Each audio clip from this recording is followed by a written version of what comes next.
Hello everybody and welcome to the Manchester United versus West Ham United stand at Watchalong. We're live an hour before kickoff. Team news is about to come in and I am excited. I've got to say I am excited about this game because there are rumours floating around that Tahith Chong may well be part of this squad for this West Ham game today in London, which would be fantastic. Imagine that.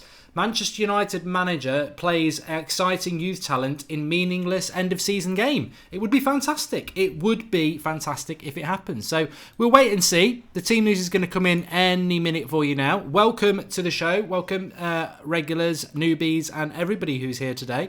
Please do drop a like on the video and join the conversation because that's what the United stand is all about. And as ever, you are very, very welcome. Okay.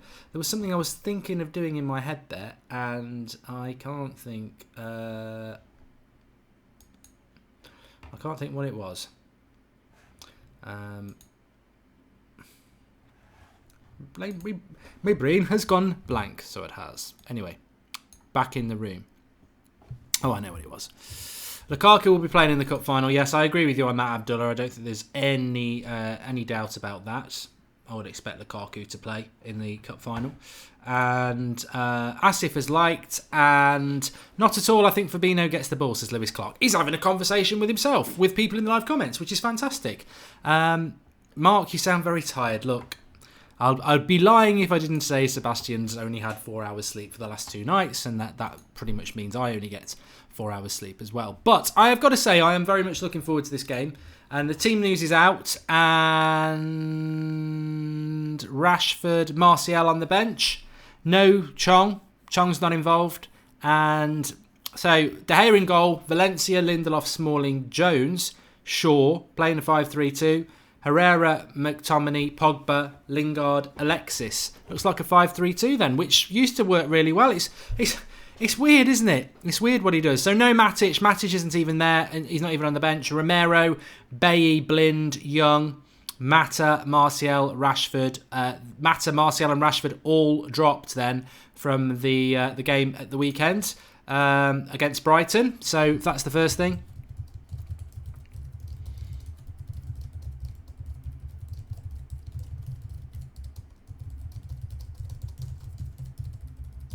And no Tahith Chong. Well, that would have added a little bit of spice to it to me. I mean, Shaw starting's good. Ashley on the bench. Jones, Smalling, Lindelof, Valencia. I mean, Luke Shaw might have an outside chance of the FA Cup. Not the FA Cup. Of the World Cup. Let's be humble, you know. Always Lingard, says Matteo 7. Hi Mark, from where you got the Milankovic-Savic transfer news, says Ritesh. We can talk about that in a bit. How can Martial be criticised for consistency when he's not played consistently, says Tom Mansfield. The same could be said of Rashford. Durrani says, wow, such a lovely lineup. I don't know whether it's sarcasm or not. Nice to see that McTominay's playing. My prediction with that would be that we're playing a 5-3-2 with 3 midfielders and Lingard sort of playing off Sanchez up front. It could be quite an exciting lineup, to be honest. NVS, I tell you what, my preview was miles wrong. Absolutely wrong. No Fellaini because he's injured. A few people obviously don't watch our preview show. Boo! You're being found out. Everyone who's saying Fellaini, no Fellaini, like Rishi and Quanta, you're obviously not watching the United stand preview because I told you that yesterday. He's out injured. He might not even be back for the final. Going to be a good game, says Bardi. Luke Shaw starting, which is great, says MA. And obviously McTominay starting as well is a real positive, which I'm pleased about. Look, I would have liked to have seen either Rashford or Martial starting.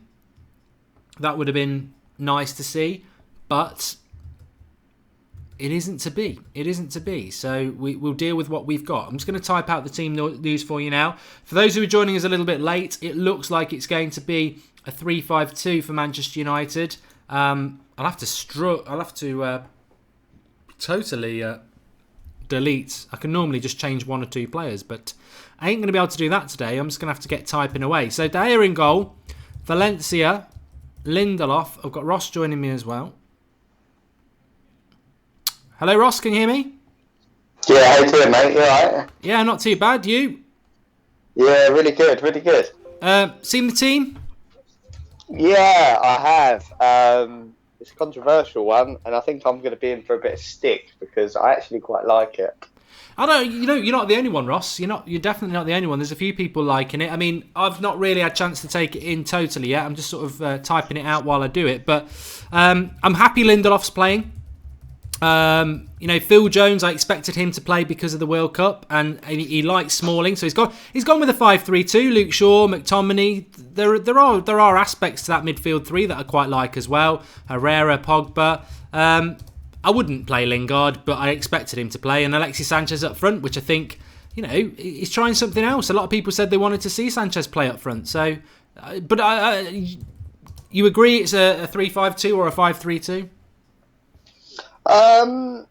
Yeah, I do, to be honest. But that for me, I think I've been pretty consistent saying that I think this is our best formation.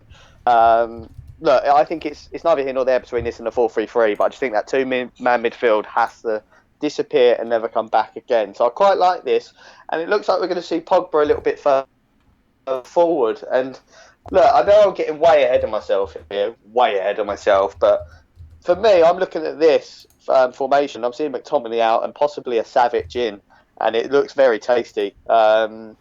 And Shaw's getting a game in with I like the three at the back as well. So look, I'm happy with it. And do you know what, Sanchez, he's probably going to score today, and I think that's the difference. And I honestly think that Rashford, for me, more than Martial, did blow it to a point last week. I thought Rashford was abysmal. Yeah, and Martial wasn't much better.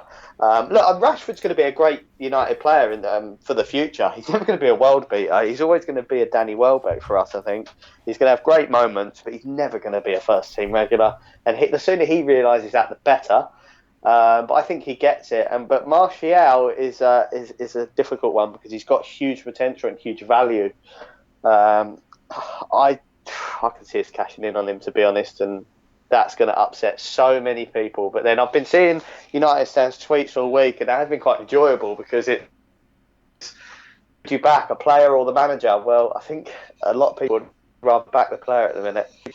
We'll come back to Martial in a minute because it's a topic that I'd like to get your opinion on. Wesley says, what's the point if Sanchez will never play up front with Lukaku in the team? Well, if it's a two up front, you can play them both. I think that is sort of what dropped into my head there, Ross, was that if we did play this 5-3-2 more, you could have Lukaku and Sanchez as a two, have proper fullbacks as your width, which today we've got natural width. We've got Shaw, who's left-footed. We've got Valencia right-footed. The three, and then your midfield. I remember us talking about this back in November, and I like this formation because it's a cheat formation. You dominate the midfield with a midfield three. You have two up front. You still get width with your fullbacks, but then you've got three centre-backs as well. It works so well, and as you said, I think November was when we used this. We used it against Watford. I think we used it against Arsenal. And then he just stopped. This Manchester derby, we didn't use it, and he never used it again. It didn't. It's not a formation that failed. He just stopped using it, as far as I recall. Yeah, maybe he felt like he didn't have the personnel, but you're right. He did just stop. But look, yeah, I can. To me, even when Sanchez has been playing with Lukaku in the games of recent, Sanchez has always been backing him up as a second striker. I think that's where we need to get Sanchez out of that any wing position. He is an absolute free role for me. Supporting the striker, he's deadly. Getting further up the pitch, deadly. Sky Sports have it to 3-4-3, which is quite surprising. I don't think it is going to be like that. But if it was, I mean, Pogba would be a hell of a far forward, so that would be interesting to see as well, because I want to see him out of that midfield, to be honest. He's been hugging the left recently, and I think we've seen the best out of him because of that. So I think this is, do you know what? This is a dead rubber game. And I think formations like this make it exciting. It's something to watch. We can all watch Luke Shaw again. We can watch McTominay and see why the hell he won Player of the Year. And it's going to be interesting. A few people were expecting Tahith Chong. I was getting a bit excited, but I did sarcastically tweet off my account that why would we use an exciting young player who's been brilliant this season for the youth in a dead rubber game? But I didn't expect him to be involved. Hopefully on Sunday we'll see him and maybe Gomez as well. I don't want to dwell on that too much. It would have been nice, but obviously it's not happened. Kashik says, I can't believe both Martial and Rashford are drops. You can add Mata into that as well. Mata seems to be a little bit of a fall guy. Sky Sports have it as a 4-3-3 with Pogba left wing, says Sam Akiodi. Yeah, but who would be the midfield three then? McTominay, Herrera and Jones. I can't see how that Well, works. they've just got a two-man, so they're playing three at the back with a four-man of Shaw, McTominay, Herrera, Valencia. That's how Sky Sports have got it, but I don't think it is that, to be honest, mate. Well, it's very adaptable, isn't it? But I mean, we mentioned Luke Shaw there. He starts again. I think he's done all right. I think he did all right in January.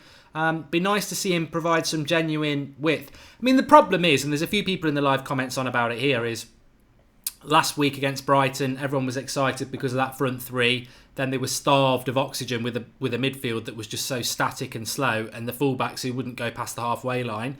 And then today, you know, it's an exciting formation, but again, there's so much change in the personnel.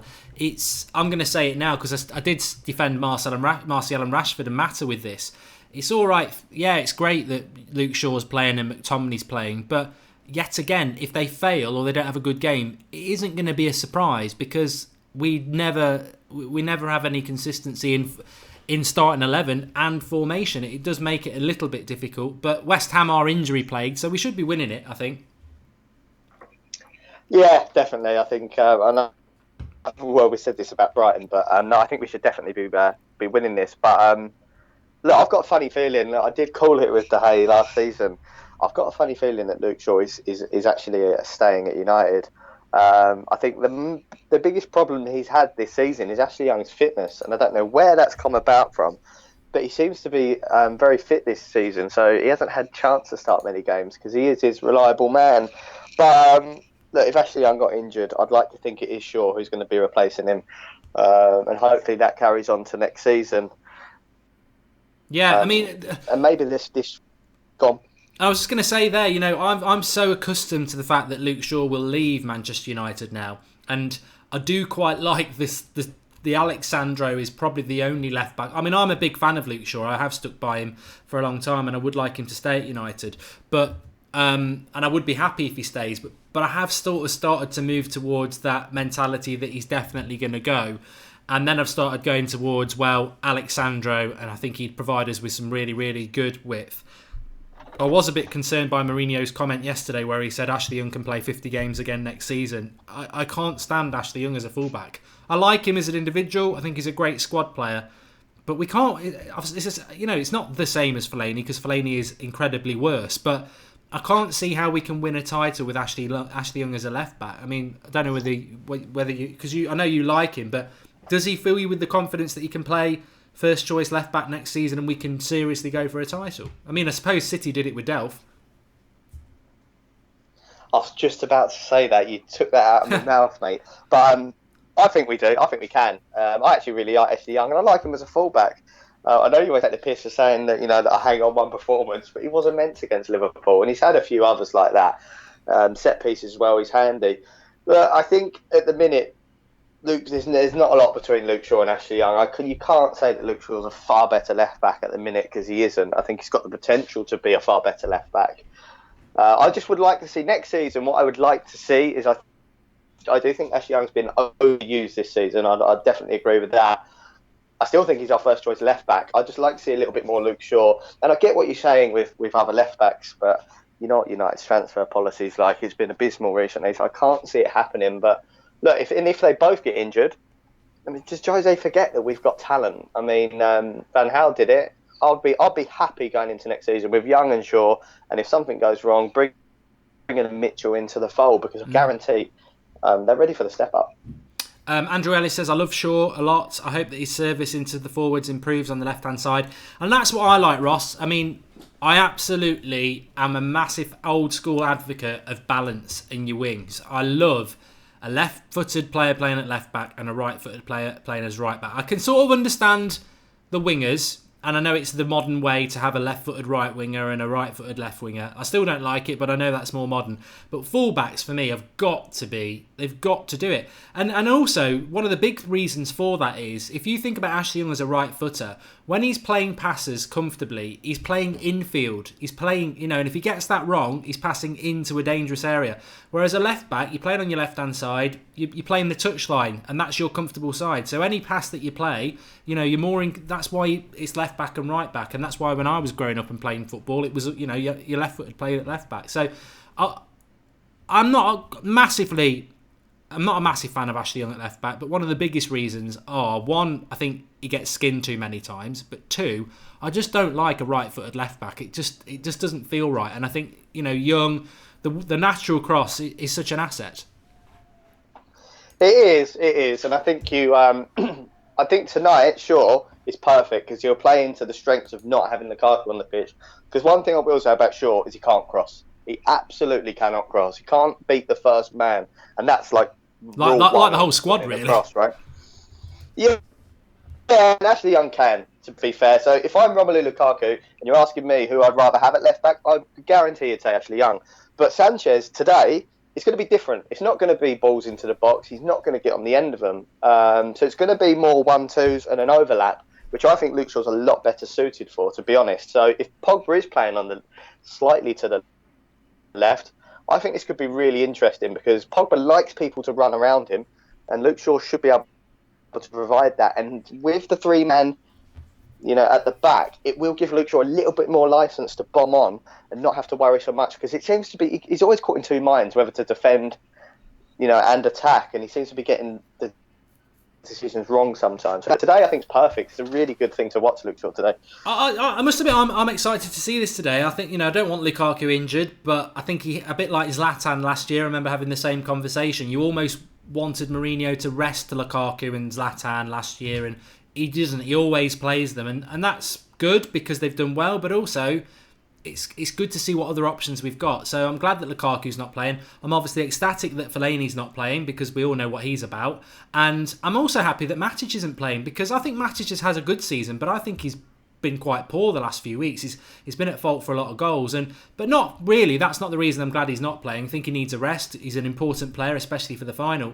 But I think McTominay deserves game time. He's sort of gone missing. I know Mourinho gave him that award, but in them important games, he brought Fellaini back and Matt McTominay couldn't get on the bench again. So I thought Mourinho's award of his manager player of the year to McTominay was a bit political because I was thinking, well, yeah, but you dropped him when we had the big games a few weeks ago and you brought Fellaini in. So, and you look at that midfield three, Pogba, Herrera and McTominay. And McTominay's the slowest static player in there, but actually he isn't really that slow and static. He likes to play a forward pass. So I'm quite excited about that midfield three. I think Lingard, Kingdom FX has made a good point, to be fair. He says Martial has one bad game and he's dropped, yet Lingard plays poorly and starts the next game. And I think we all know the answer to that. It's because Mourinho likes the fact that Lingard just keeps running and running and running and running. And I think Lingard will have a lot of success in a game like today because there will be a lot of space. West Ham are terrible defensively. In fact, if I'd had time to put a bet on, I would have put a bet on Lingard to score. I think he'll score tonight. And Sanchez as well. It's an exciting front sort of five, really, Ross. There's no slow static player. It's got the potential to be quite an adaptive, quick attacking front five. Yeah, definitely. And even though this is a so-called dead rubber game, I think I'm seeing a little bit of prep here for just in case Lukaku doesn't make the final, because to me this is a nailed on. If Lukaku doesn't make the final, Sanchez will play up front. I think that's apparent to everyone now. And if this formation works today, I think Lukaku will be back for the final. But if he doesn't, maybe we will see this formation, to be honest, with just Matic in for McTominay. But you're right, McTominay's going to be interesting to watch today. I mean, I like watching him, to be honest, but I still thought that Player of the Year award, that wasn't for McTominay, that was more of an up yours to some other players in the team, which I thought was just a bit ridiculous. Yeah. I didn't really like that, to be honest. And if I was McTominay, I wouldn't have liked to have received that award, because that hasn't really been one on merit. It's more of like you say, a political statement, and that's not what you want to be winning awards for. Well, a few people in the live comments were saying during the week as well, it was also a big up yours to the press to sort of say, oh, apparently I don't play youth. And to be honest with you, I stick up for Mourinho a lot, but you don't play youth, Jose. I said that when he was announced as manager and I was like jumping from the ceilings, yes, really happy. But I did say he doesn't really play the youth, but I think he'll win as a title. And I don't know where I am on that. Maybe I'll ask you that in a minute. But let's talk about Anthony Martial. I've sort of changed tact over the last week with Tony Martial. Still love him as a player, but I've sort of come up with a 3-point plan, which has made, I think, for the last couple of months, I would have been really frustrated tonight. No Martial, Lingard starting again. I would have been really, really annoyed. But I've sort of come to this thing now where there's three things. One, it's best for Martial to leave. Two, it's best for Mourinho if Martial leaves because he doesn't like him as a player. And three, Martial and Rashford are not the finished article. I don't like the criticism they get in the fan base because they're 20 and 22. They clearly need some development. I've watched Leroy Sané play and I've seen him play terrible, but Pep plays him the next week and the next week and the next week because he understands, or he's got the patience to develop him. No matter what happens with Martial, and we've seen it over 2 years with Jose, he's had really good games. You know, he's won his games. But if he has a bad 45 minutes in the next game, Jose's got no patience. He's not going to develop at Manchester United. So I think it's very sad because it goes against what United's all about. I think he will go. And I think it will be more about he knows he needs to go. And it is sad, but that's what I think about it. I don't know about you. The saddest thing about having Jose Mourinho as manager, to be honest, is that. It's the youth thing. Because I was reading today that United flew representatives out to capture this young player about 16 years old. And in my head, I'm honestly thinking, why on earth would he sign for Manchester United? Why on earth would he do it? Because there is no development in our team at the minute. Our youth, I can't remember seeing a better youth team in our ranks than what we've got at the minute. And they've kind of got no hope under Jose. But Pep is a development coach. I think I'll give him that. And he does develop players really well. And Jose is just an absolute winner. But he wants the finished article, doesn't he? He does. He needs them. He absolutely needs them. He needs players. And he says it himself. He needs players that he can rely on. He needs battlers. He needs warriors. And to be honest, I don't blame him for how he is because, in the modern game, a lot of people haven't got time to develop players. I mean, Pep did. Great. But it's so dog-eat-dog at the minute. And you know what? If he doesn't win a title next year, he will be out the door pretty much. So if he gets rid... It's one of them. If he gets rid of Martial and he brings in a Willian, who we all don't want to see, and we win the title... The fan base is still torn, to be honest, because there'll be 50% going, yay, we won a title, and 50% will still be livid that we've got rid of such a talent to buy an amazing talent who's on the way out, which is what everyone's frustration was with Matic. Great. Could we have just brought a 22-year-old instead, though? It's one of them. It is interesting. I've just got a couple of comments to read here. Bishal Mizra, thank you for the contribution. You can do that through the live chat. He said, I would love to see a 4-4-2 in future as it will give Martial and Rashford chances as a striker and Sanchez just behind them as a kind of false nine. Yeah, but then you're going into what Ross was on about there in midfield too. I don't think in the modern game it works really well, and I certainly don't think it works well for Pogba. And then Kevin Barnes has said, mate, you should care about what's good for the club. I think, Kevin, that's a really good comment, but I think people in the live comments will read it both ways, and I'll put it to Ross as well, because I think he's basically saying, well, why are you so bothered about Martial? You should be bothered about what's right for the club. And I sort of agree with that, and maybe that's where I am at the moment, is that Mourinho's the manager, and he has to do what he wants to do. We might disagree with it, but he is the manager. He's got to be given that responsibility. And if that means Martial going and Willian coming in, he'll be judged on that. If that means keeping Fellaini and not signing Milinkovic-Savic, he'll be judged on that. And it might end up being a bad thing, but yeah, he's the manager and we've got to agree with that. I suppose the other thing to that comment, Ross, that Kevin's made there is that, well, we are the people who oppose that view is, well, I am thinking about what's good for the club. 60 years of what's good for the club. Promoting youth, exciting, risk-taking, attacking football. This isn't what's good for the club. So, like you say, I suppose it's divisive opinion, isn't it? People will have different opinions, which is great. Yeah, I'm with the second part, to be honest. I'm a little bit worried at what it will do to the club, what image it portrays if you do get rid of a Martial, because I'm not seeing an Angel Di Maria there. I'm not seeing someone who's down tools. I'm not seeing someone who's actually playing bad, to be honest. So it's a bit of a tough one. But you know what? If he does go, I will back the decision, and I'm not going to be up in arms about it. But what I will say is, and Jose will know this, that if he gets rid of Martial, and when he replaces him, if that replacement doesn't work and we don't win the league, there will be absolute uproar. So, boy, will he be putting pressure on himself for getting rid of Martial if he wants to, and he'll know that. He's at Old Trafford every week, right? Martial, when he comes up to warm up, is probably the loudest cheer of the day because the football's been quite pants, to be honest. So he'll know how much he's loved. Martial loves the fans back. If he does do it, it's worrying, really, though, isn't it? Because you're not the first person I've heard say that this week, and I remember saying probably about a month ago, I said that the thing about Jose is we are second and we are in an FA Cup final now, but he's always, because of the grind out, not very good, pleasing on the eye football, he's always one result away from fans going mad at him. I've never known a manager be second in the league, definite progress, but fans are divided against him. You know, look at Klopp. They don't win that Champions League final. Or look at Pochettino. They're not going to win anything and they're finishing below us. But they're not. He doesn't divide any Spurs fans because he's got a clear vision. He's got a consistent selection. He does use the youth and he does play good football. And the fans appreciate that. Mourinho struggles because of with the United fan base, with some fans, because of that style of football. And I do always feel that he's one bad result away from more people turning on him. Adding to that what you've just said there, he's already in that situation. Then next season he does get rid of Martial. We have a bad result. It's gonna be worse than it's been this season, which is quite a scary thing because he's already had quite a few pelters, and then to go and do something like that, it could get. I think he has to consider that because it's quite toxic at times anyway.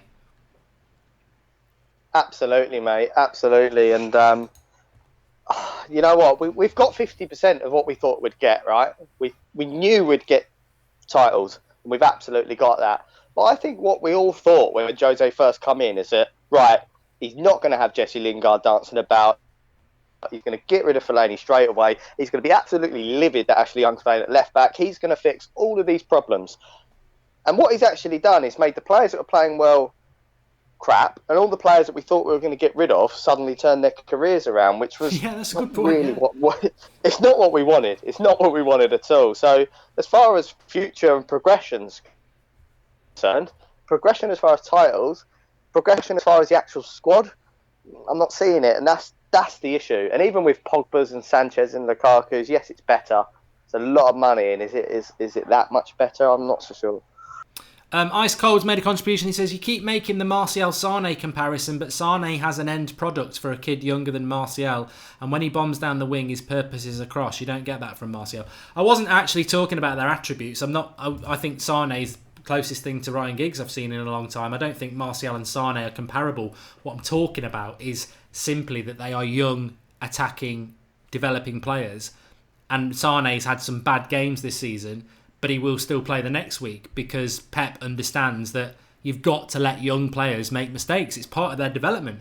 You know, it's part of anyone's development. You learn from your mistakes. Unfortunately, you make a mistake in a Mourinho team and you don't learn from it because you won't be playing next week. And that's why Mourinho hasn't got such a good record with youth, because he's not got that patience or development. And that's been proven throughout his career. But we knew that when we signed him. We knew that when we got him. And I hope it works out. I do hope it works out. But it is very funny that, like you said, Ross, the players that have progressed and got better are probably the players that most fans would have said we need to move them on if we want to win a title. I mean, I famously said last summer, if Lingard and Fellaini play more than 30 games this season, we won't win a title. And that has transpired.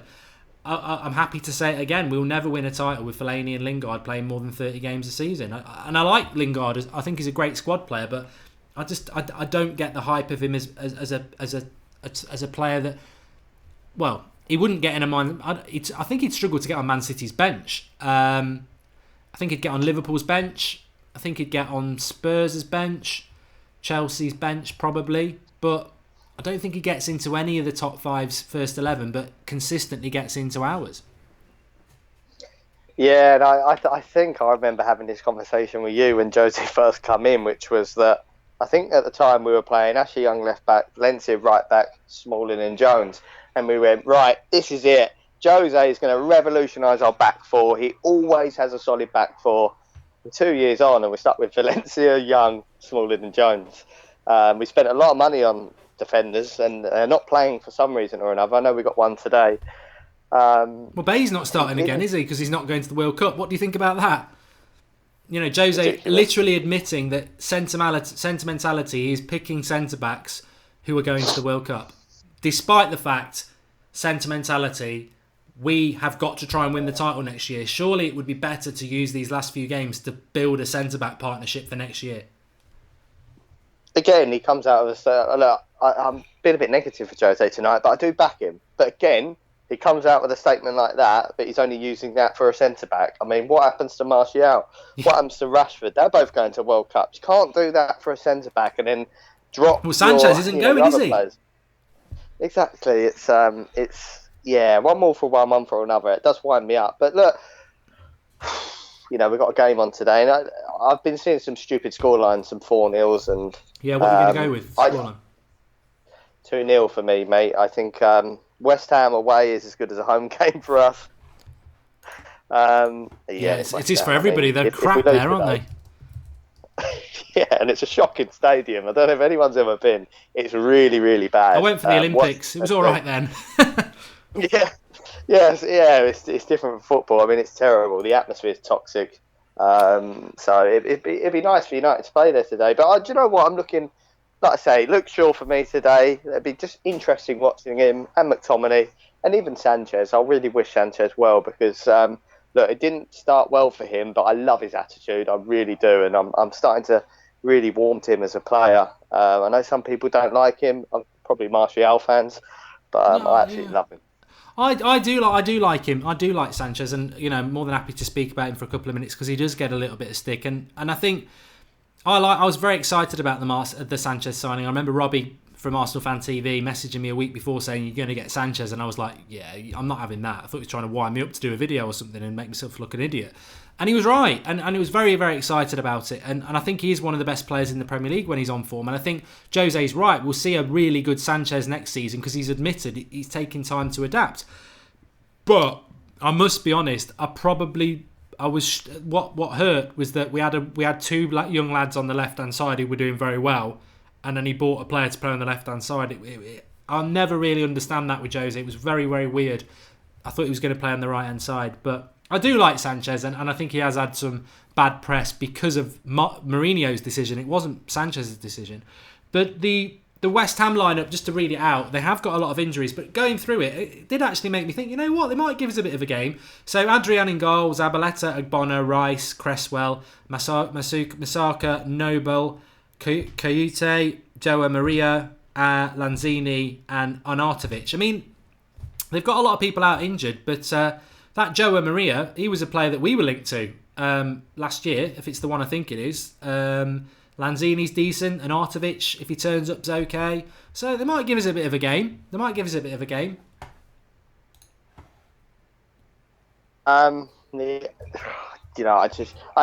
is their hands down best player. I'm looking at our midfield, even with McTominay. I want them to run rings around Mark Noble and Co because they're just not good enough. They're like a B-Tech Liverpool. Managed by Moyes as well.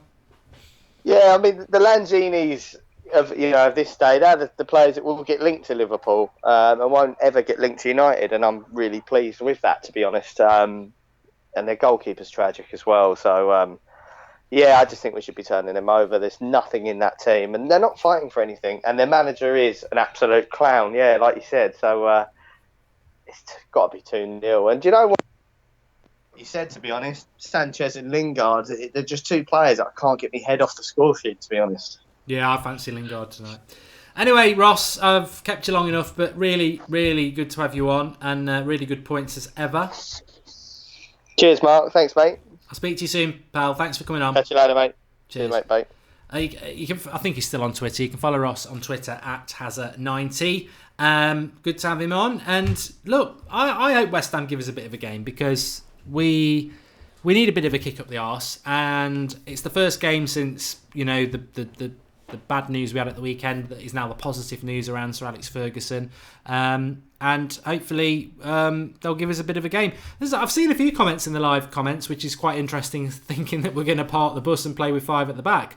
I hope not. I hope we're not going to do that. I hope we're going to be a little bit more expansive. And Loveridge UK says, don't you think we, the fans, want a quick success, and so there's pressure on Mourinho, but the players ain't ready yet, so that's why he wants to sell the young players to bring players they can win? I was sort of thinking, it's a good question, because I was thinking about that when Ross was talking, and I don't think there is a pressure at Manchester United if you start to build things the right way. And I think that if we'd finished 4th this season, but we played with a consistent formation, a consistent 11, and we were just 1 or 2 players short that we were going to buy in the summer, but we could see progression and attacking football and a bit of youth in there, I think people would be quite happy where we're going. Basically what Liverpool are doing. But we're getting the results, but we're a long way off the title. But we still don't know our best 11. We still don't know our formation. We've got no idea what our mentality is out on the pitch. Players are brilliant one week and then rubbish the next. There's no consistency from the manager, from the players, and that's difficult. I think that's why fans are struggling. I don't think we're really demanding a Premier League. In fact, I think a lot of people expected a Premier League under Mourinho.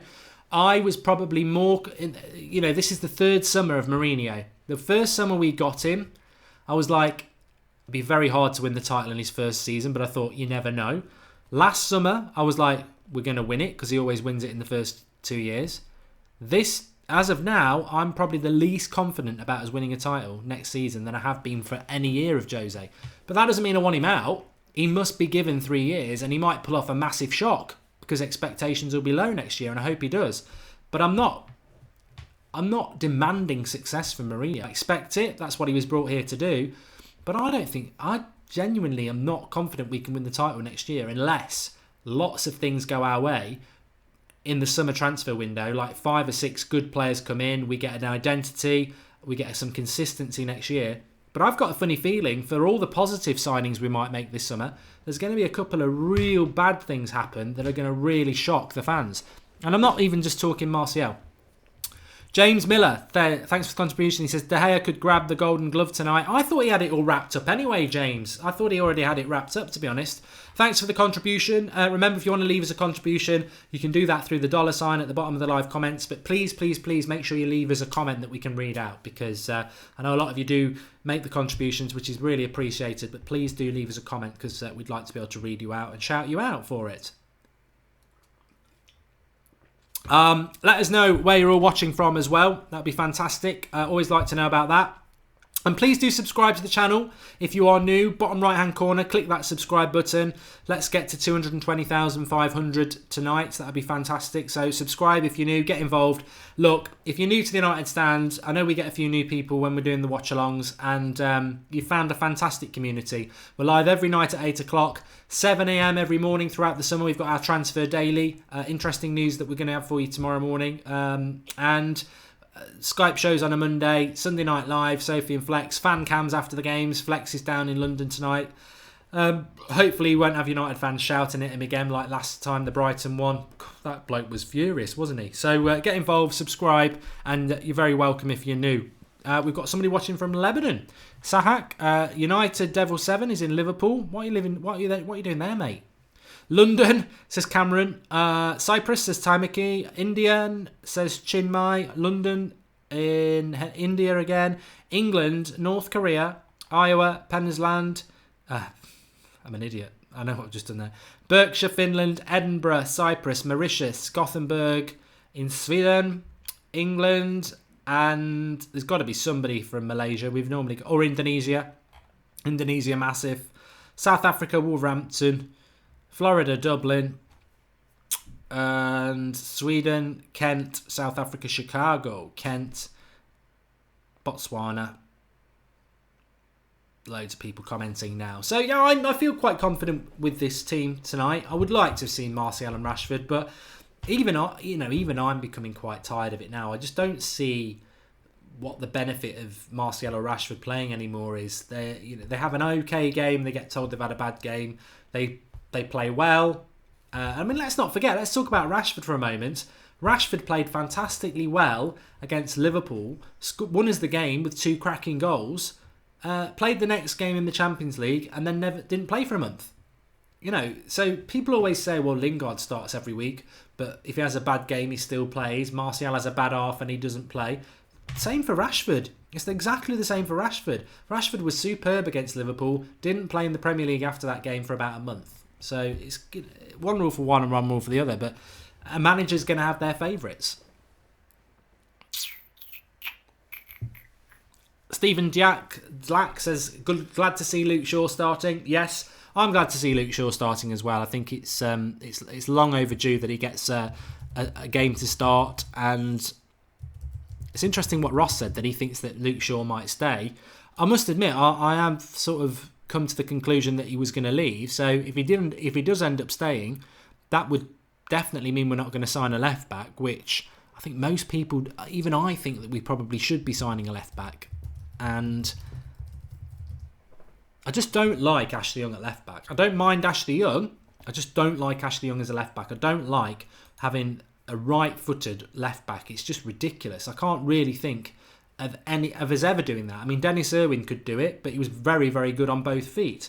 And I mean, it's hard to tell which was his stronger foot, but he was brilliant. He could play right back and left back. But I just don't like. I don't like that. I don't like it. I don't like it. Rommel says he hates Rashford.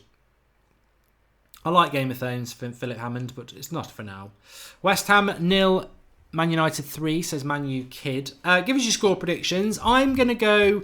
I've gone 3-1 a lot this season. I've been right occasionally. I've been wrong a lot. I am going to go 3-1. I think West Ham is such a poor side defensively, and I saw Man City tearing them apart the other week. So I think there's goals to be got for Manchester United tonight.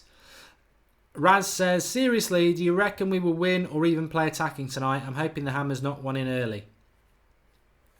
I think we will do. Yeah, I do. Ahmed Hamada's made a contribution. Thank you, Ahmed. He says, what do you think of Hegarty from West Brom as a backup centre-back for United? He's tall, strong and a fighter. He will also be cheap in the summer. It's always very difficult. Because I have an issue with those sort of players, whether it's Wilfried Zaha, whether it's these players that do quite well at the lower teams, doesn't necessarily mean they're top 4 standard. I think if United are going to sign a centre-back, it can only be a top-class centre-back. It can only be an Umtiti or a Varane or someone like that. I don't really think we need to go out and get a West Brom defender who's played well. I think we've got enough defenders that could potentially be good backup sort of defenders. We've got Lindelof, we've got Smalling, we've got Jones. In Bailly, we've got potentially one of the best centre-backs in Europe. I think we probably don't need to sign a centre-back, but if we're going to sign a centre-back, I think they've got to be more Bailly than Lindelof, Smalling and Jones. A lot of people are going 1-0 to West Ham. I couldn't see Brighton winning last week, and they did. Anything can happen with United. But I think we'll see a response. I do think we'll see a response. It wasn't good enough the other night, was it? Ryan Nelson says it's going to be 2-0 in favour of United. We're normally very good away from home as well, aren't we? I mean, I'm looking forward to tonight. I really am. And then obviously we've got Watford on Sunday. He's got to play some kids. He did it last season, didn't he, with Crystal Palace? So he's got to play some kids, and I think that's an exciting game. And then next week it's the build-up to the FA Cup final, which I'm really, really excited about. I'm really excited. Forget all your little politics about who you want to play and what your thoughts are about Jose. An FA Cup final against Chelsea, I'm really, really, really excited about it. I can't wait. And it's got a lot to it. It's got a lot to it that a lot of people aren't really thinking about. Mourinho against Chelsea, Manchester United, Sir Alex has been ill, FA Cup final where we've got a manager, some of us, that wants to stay. I mean, last time it was Van Halen. It was like, if we win, do we keep him? Do I like the lineup, says Zach Starr. De Gea, Valencia, Lindelof, Smalling, Jones, Shaw. I liked, as Ross said, I like the 3-5-2. I liked it. It worked well. I don't understand why we scrapped it. You can't use it at home, but I think away from home it works. I like the midfield. I even like the fact that Matic isn't playing, and I do like Matic, but there's a lot of tenacity and speed in that midfield three with Herrera, McTominay and Pogba. And then Lingard and Sanchez, it's more speed and creativity than Lukaku's brute force. So I think we're going to have to play well to create well. Another super chat coming in from Shaw Naninga. He says 3-1 United, would love to see a couple from Sanchez. I'm looking forward to seeing Sanchez up front. I know we had that comment earlier on, and Chris Chris Tech Tip says, hat-trick from Sanchez. We had that comment earlier on. Why are we playing Sanchez when Lukaku's always going to play up front? But what if Sanchez plays up front tonight and plays really well? All that's going to happen next season is it'll become another issue where Man United fans are saying, why don't we ever play Sanchez up front? He'd be brilliant up front. So I think if Sanchez plays well up front tonight, it could be good. In relation to the formation, Fibra, I think it's a 3-5-2 that becomes a 5-3-2 when we're defensive. But we just shouldn't need to be defensive against West Ham. I'm finally happy. Sanchez is top man. Sell Lukaku, says Angad Ray. Lukaku's had a good season. Remember when we beat Chelsea 4-0 in the FA Cup final? Cantona scored 2 penalties this day, says John. Chris, yes, I do. It was comfortable, very, very comfortable. Of course, my favourite FA Cup final was beating Liverpool in '96. I have a needle, Cantona. Roy Keane was fantastic that day. It was a very, very tight affair, but Roy Keane was absolutely brilliant.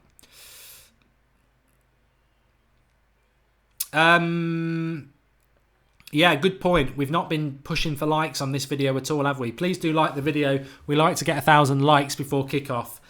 So please do that. And Sanchez got a hat-trick against West Ham last season, says Electric FIFA. And Matic has had a mixed season for United. He's been dropped. He hasn't been dropped because he's one of Jose's favourites, says Marcus. Oh, yeah, no. Matic has definitely not been dropped. Mourinho loves him. We will be doing World Cup content on That's Football, Dandwit, yes. We're just contemplating whether we're going to do watch-alongs for every single World Cup game on That's Football. We won't do it on the United stand because this is a United channel, but yeah, we'll think about something. Waka, no. Not a fan of this formation, says Martin. I'm going to go watch the highlights of the 96 final now, says Tabish. What, over watching United?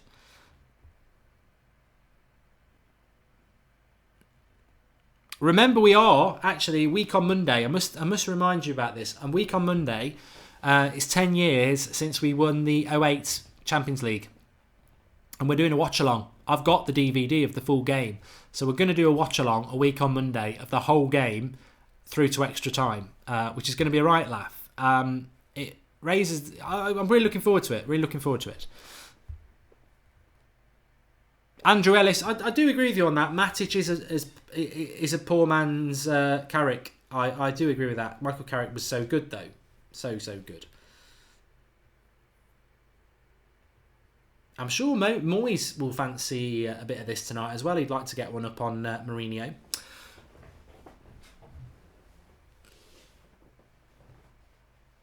Abdullah with an interesting point there. Luke Shaw's never scored a senior goal in his career.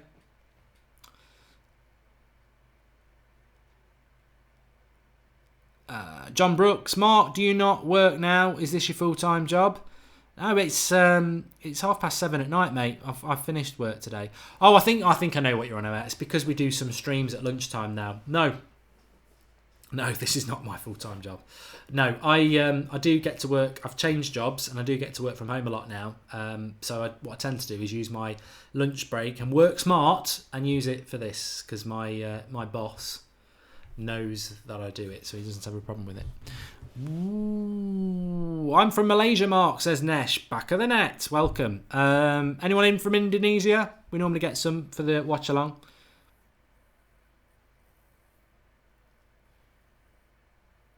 Yeah, I'm looking forward to doing it, Guitar Man 96. In fact, this is absolutely true. I've never watched the 99 final or the 08 final back from minute 1 to 90, so I'm looking forward to doing that, the 08 final and the extra time, because lots of good bits in it. The sending off, yeah.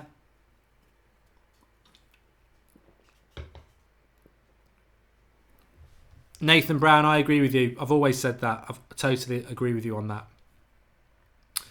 Keep it as a hobby, keeps the passion up. If it becomes full time, you lose it. I've always said that.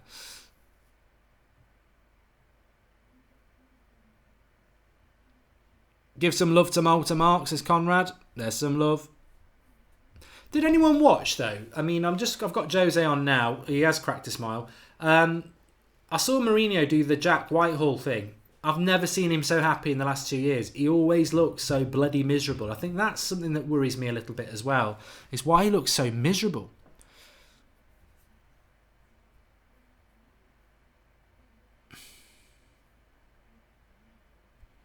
Should have won the treble in 08. We were cheated by a dodgy ref. Oh, I tell you what, if anyone's been watching my channel, Goldbridge live stream, little bit of a plug there. What I have been doing on my lunchtime at 1 o'clock or 1:30 is I'm doing a Mourinho versus Goldbridge FIFA 18 career mode challenge. So I've started this season, and every game, because we know the results, I'm level with him today. I'm level with him. It's episode 4, and I've just done Newcastle, which is in November. I'm still level with him on points, but I need to pull away a little bit. But cross came in, De Gea catches it, and when he lands, the Newcastle player knocks him in the net, and the ref gave it. I couldn't believe it. I could not believe it. Talk about dodgy refs. Pankaj, is Pogba playing as a number 10? I think he will play more advanced in the midfield 3.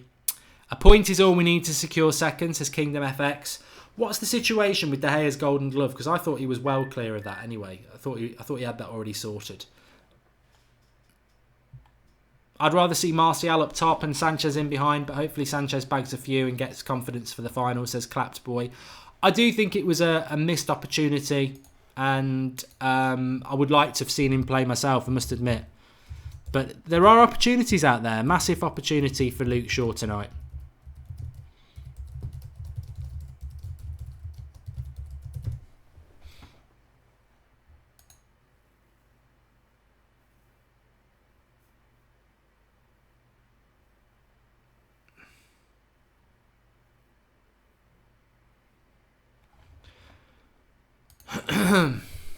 Lloris and Cortez are 15 each. Edison has 16 and De Gea has 17. Clean sheet so far. So tonight he can win the Golden Glove. I think we'll concede tonight. I do. I'm going to go 3-1. I think we will concede. But Watford at the weekend. Hopefully he'll get it there. Who've Man City got on Sunday? I think they've got Southampton, haven't they? So, yeah, interesting.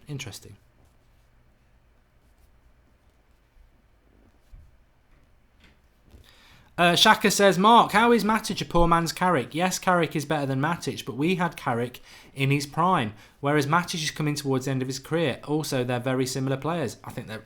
what? My eyes! Ah! You've blinded me, Shaka, with stupidity. I'm sorry, Shaka is a regular, and I don't like to talk down about people. It is his opinion, and he knows I'm only joking with him. But look, I see no similarities between Carrick and Matic other than they play in the same position. Michael Carrick's ability to play a 40, 50-yard pass forwards accurately is something I've never seen Matic do. Carrick's quicker than Matic. I think Matic is a better tackler and he's stronger. But positional sense, I've never seen a better positional sense player than Carrick. I think they're totally different, to be honest. But what worried me about that, Shaka, is that you're saying, how can we compare them when Matic is coming towards the end of his career? Well, what are we signing somebody for 40 million if they're coming towards the end of their career? That's not what I was sold. I thought we were buying somebody who's going to run our midfield for a few years. Or are we just signing somebody on the decline for 40 million? You know, that does worry me a little bit.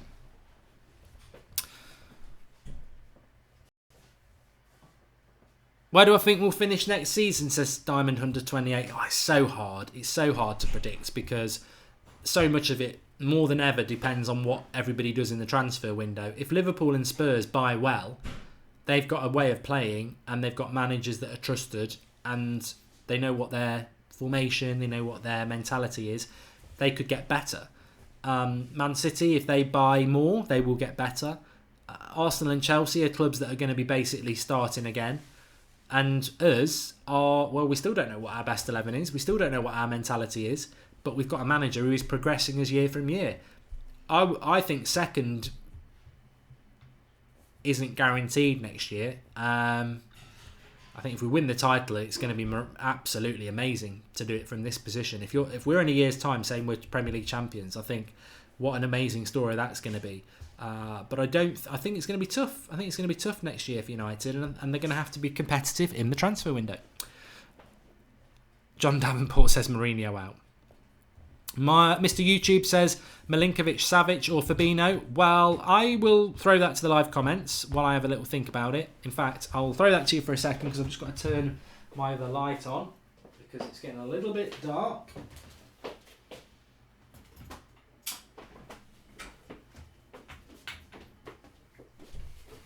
They might try. And I would say Milinkovic-Savic is more important to United, because as much as I like Fabinho, and I really do like Fabinho, as people will know, we need somebody with a bit more attacking. The problem with United is we're too defensive. So Fabinho's a defensive midfielder, and I do like him, but Milinkovic-Savic is more attacking, so it'd have to be him. And I agree with Ashim. It's got to be Savic all day. Please subscribe to the channel if you're new. We're getting close to 220,500. We're on 220,475 at the moment. If you have already subscribed, then please click the share button, because you can share the video on Facebook, on Twitter. If you've got an account, just click that share button, and then you can tweet it or Facebook at the touch of a button, which would be great. Please do share it out.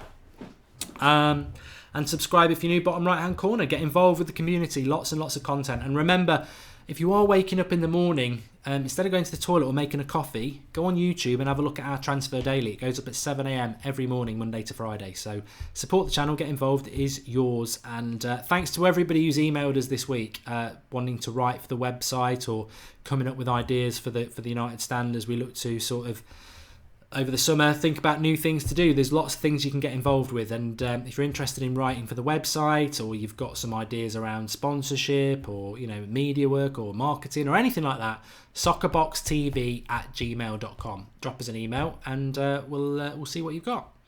Jose mentally has to change, but he is a typical old person set in his ways, so that won't ever change. So he has to go because he hasn't involved, says Andrew Ellis. You see, I didn't realise the name there. And as Snap says, it's so easy to share the video on Twitter and Facebook, guys. Just click the share button and do it. Mark, what do I think about Isco, says JD Season. He's a good player, but if he's going to go anywhere in the Premier League, I guarantee you it'll be Man City. Remember, Fred, his captain at Shakhtar Donetsk, has said he's coming to Manchester. We just don't know whether it's Manchester United or Manchester City, which means most United fans are sort of don't want to commit either way, because if we know it's United, we can talk positive. But if it's Man City, we've got to go, never wanted him anyway. So it's a tough one, that. I've got Jared calling. Jared, how you doing? Hello, Mark. I'm all right. You? Great. Good. Happy with the team? I'll tell you in 45 minutes. It's the grey kit.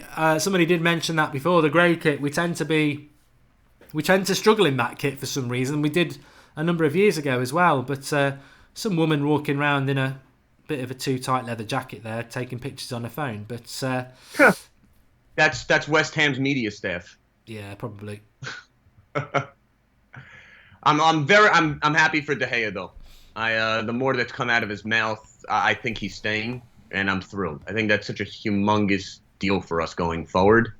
And look, Mourinho is going to be here next year. So I'm going to have to get behind him at least for that long. I'm not happy with Jones, if I got to be honest. I hate him. But, He's got a World Cup to play for, though. That's why he's playing, isn't it? Mm-hmm. He's got the World Cup, so... Today. He'll probably get hurt here today and not play in the World Cup. My guess. We can hope. Yeah. Right? As an Englishman, he's probably better than some of the options we've got, to be fair to Phil Jones. I mean, Jesse Lingard's one of England's best players, so it says a hell of a lot about... And I'm not slating Lingard here, it just says a hell of a lot about the quality of England's team, because, as we all know, Lingard wouldn't even get in French reserves, let alone be the star player for England. So, I think England will be... if they're in the World Cup in July, I'll eat my shoes, to be honest, but we can live in hope. Of course, America not even in it. Yes, it's embarrassing. But we have an embarrassing program, so by default, it's kind of like we needed to start over from scratch. Hopefully we sign Pulisic, which will be great. I was actually talking to one of my friends who's never watched football, and he's like, I heard United may be signing Pulisic. That would be cool. I would be interested in watching the game. So I think for an American standpoint, it's important to get him because it would bring a whole new fan base on board. So that'd be cool. Well, yeah, I mean, because this is something this week that I wanted to ask you about anyway. Christian Pulisic is a player that I've always liked. I don't know whether he's quite ready yet, but I've always liked him. And the worry is that he's actually more heavily linked with Liverpool. So is he needs more development than Martial does, because Mourinho can't be doesn't want to develop Martial. He wants to sell him, but so why would he sign Pulisic, who needs more development? I don't know. I mean, to be honest, it's. I can't see it happening, is what I'm trying to say. Yeah, I agree. I think Klopp also has an in on that anyway. I believe he signed him at Dortmund. I think there were rumors he wanted him when he got here to Liverpool, but he let him stay to develop over there. So he'd be brilliant at Liverpool, Yeah, and again, the problem is I don't think, for the first time ever, I don't think Liverpool are going to have problem getting their targets. So I think especially not if they're bloody Champions League winners. Mm-hmm. It's like Leon Bailey, though. I like Leon Bailey. Sorry? Like, even if they lose, it's such a humongous argument he has with anyone who's considering other teams. He's like, you're the final piece to bring us the Champions League final. And then last year, they're like, you're Liverpool. What a joke. At least this year, we made it to the final, At least we didn't get knocked out. Ashley Murtaugh says Pulisic will not join Liverpool because he's a United fan. Let me get my 15-book encyclopedia out of players that have not played for United who supported them, have played for big rivals. It means nothing, mate. It means absolutely nothing. Gerrard was an Everton fan. John Terry was a Manchester United fan. It didn't stop him captaining Chelsea for all these years. Pulisic will go where the money is. Exactly. And Triple someone's salary and they'll become a fan. Yeah, if United were in for him and it's a choice between Liverpool and United, of course he'll choose United. Of course he will. But if we're not in for him and he's being offered Liverpool, he'll take Liverpool. It's interesting. Somebody just said Leon Bailey there, which is what I was about to say. Leon Bailey being linked to City. Ryan Sessegnon being linked to Spurs. These fantastic youth talents. And I'd love it if we got one, but I'll always come back to the same thing. Why would we go and get younger players than Rashford and Martial when Rashford and Martial are further along the development path and he won't develop them further? So why would he go and get somebody younger than that? I just remembered how much I hate the camera angle at West Ham. Well, at least you never grew up a West Ham fan, because I'm sure they hate being West Ham fans, right? Yeah. And look at this is the new stadium. It's unfortunate, kind of embarrassing. Anyway, they're getting we're off. We're off. Who would want to join Lovren, says Biosphere. Thanks for the contribution, pal. Of course, Michael Jackson was a West Ham fan. Yeah. Forever blowing bubbles. Old school, that is. I don't even know if many people will get it. No. Few. Though we should decimate West Ham today. We should. They have nothing to play for. And it's funny, as bad of a situation as we have with the fan base being split on Mourinho, the West Ham fan base is not split on Moyes. They all hate him. There's a lot of empty seats. Yeah, they don't go and protest now. So then again, it's a big stadium to fill, isn't it? But already in this game, you can see that United are playing that sort of 3-5-2. Herrera's sitting centrally, McTominay to the right, Pogba to the left. But what you can see straight away is, and this is why I've said I do fancy Lingard and Sanchez to score tonight, because there is so much space. Even just then, they didn't get the ball, but there's a lot of space between West Ham's midfield and their defence, and I think if Sanchez and Lingard can operate that space, they'll be running at that West Ham defence. West Ham also play a 5-3-2 as well. I mean, somebody did say in the live comments that Mourinho likes to mirror the opposition, which, if that's true, I hate that. We're Manchester United, for God's sake. We shouldn't be mirroring anybody. Let alone West Ham. Evra's on the bench, JSA FIFA Legends, and Chicharito is injured. Yes, I just read the best comment of it. Green Street is a good film based on West Ham. If anyone hasn't seen Green Street Hooligans, please make sure you watch it this weekend. Is that the one 5. with Bilbo Baggins in it? No. Bilbo Baggins. Frodo. Yeah.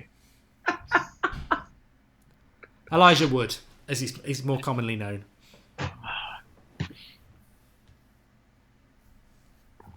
There's a good Hooligans film in with your guy out of Sons of Anarchy in it. I forget what it's called. That's quite good as well. Jax Taylor, I think, or Hammond, whatever his name is. I think it might be the same thing, honestly. I think they're both in that movie.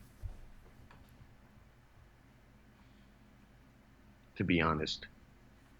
Yeah, the guy from Sons of Anarchy is also in Green Street Hooligans. Of course, it was about this time 2 years ago. I mean, it's quite similar, really, isn't it? It was 2 years ago, just before the FA Cup final. We went to West Ham and they smashed the bus up. I think it was their last game at Upton Park. Then we went on the FA Cup and won. So, hopefully there's some parallels there. Yeah. I mean, Green again, Street, Jack Bodie. I think it's as important. Like I said, I'd love to keep West Ham out of the goal. I don't want them scoring today. I think it'd be nice to have De Gea lock it down. That'd be cool for him. Well, 3 minutes in, nothing majorly happening at the moment. Yeah, right, Lania Seed. Nothing does happen on the pitch for a little bit. It's unfortunate. It was crazy. I mean, this team almost got relegated. I know. It was a bit of a shame they beat Leicester, actually, because they still would have been safe, I think, anyway, because Swansea drew, didn't they? But I think it would have been nice if West Ham had needed to get a result tonight. There he goes. Well, it's funny, too, because the day after Mourinho did that weird joint press conference with Carvajal, the coach of Swansea, he hasn't won a game since. Yeah. It's like, he's cursed. Well, the same happened with Marco Silva, didn't it? It's at Hull as well. He was like, oh, what a good manager he is, and he still got relegated. The only Portuguese worth it is Cristiano Ronaldo. We'll leave it at that. McTominay playing the ball well. Player of the year, everyone. That's got to go. See, Pogba's he's finally played the ball there, but it was too slow. Pogba always takes an extra touch. Sanchez was on the overlap. No, sorry, Luke Shaw was on the overlap there, and Pogba's just got to play the ball quick, and he always wants an extra touch. It's infuriating. Yeah. I think this is where that conversation of other leagues where people get more space are better suited for Pogba. Premier League's very physical, so it becomes difficult if you want to play with the ball in midfield.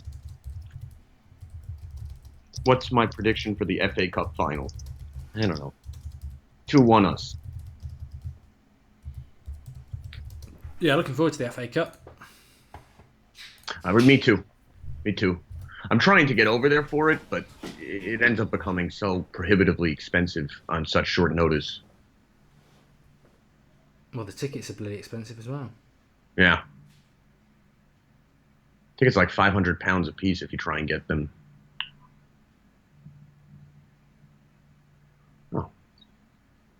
Oh, that's a joke. What looked like a foul on Pogba, but I don't know. David De Goat says our team would be so much better under an attacking manager. Can you imagine if Liverpool has De Gea in the net, they would challenge City easy? I agree with that. I still think it's a dangerous thing to say at the moment because they could win the Champions League, but I still think as much as Liverpool fans are very happy with Klopp, I don't expect them to ever win a Premier League title. I certainly don't think they'll win a Premier League title. I don't think he's got that consistency over 38 games. No, but here's the difference, right?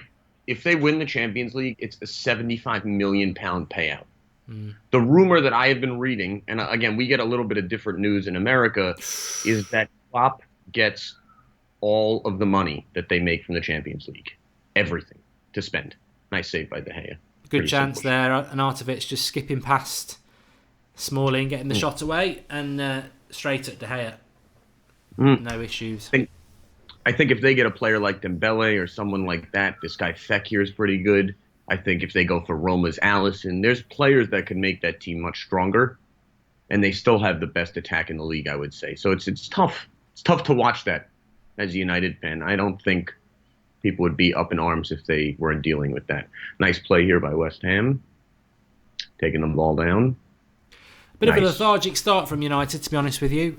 Still not sure we have the true talent to play like Liverpool, though. It's just not Mourinho's style, says Mr. MGWP. I think United are going to try and get on the break here. Pogba started poorly, I must admit. You're at 500. Let's get to 221,000, everyone. Sanchez looks like he's been on the old fake tan. He certainly wouldn't be getting a tan like that in Manchester. No. Although it has been quite hot this week. What is hot for you guys in Manchester? What is hot up there anyway? We've had like 26, 27. Oh, yeah, you guys speak in Celsius. It's like another language. Do Fahrenheit. So everything seems cold when we're talking about it.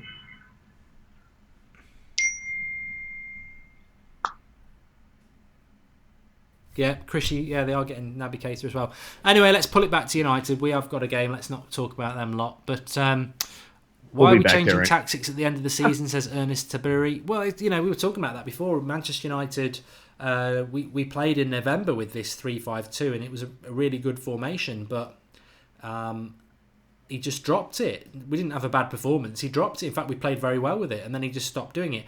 I don't think you can play this formation at Old Trafford, but away from home, it's quite good, but Pogba's just getting swamped again. I think the biggest problem we've had is no consistency in the lineup. So I'm hoping that he finds his best 11 and next year we go with a lot more of the same people every single game and let people get into a rhythm, because that's when we were at our best. Sanchez.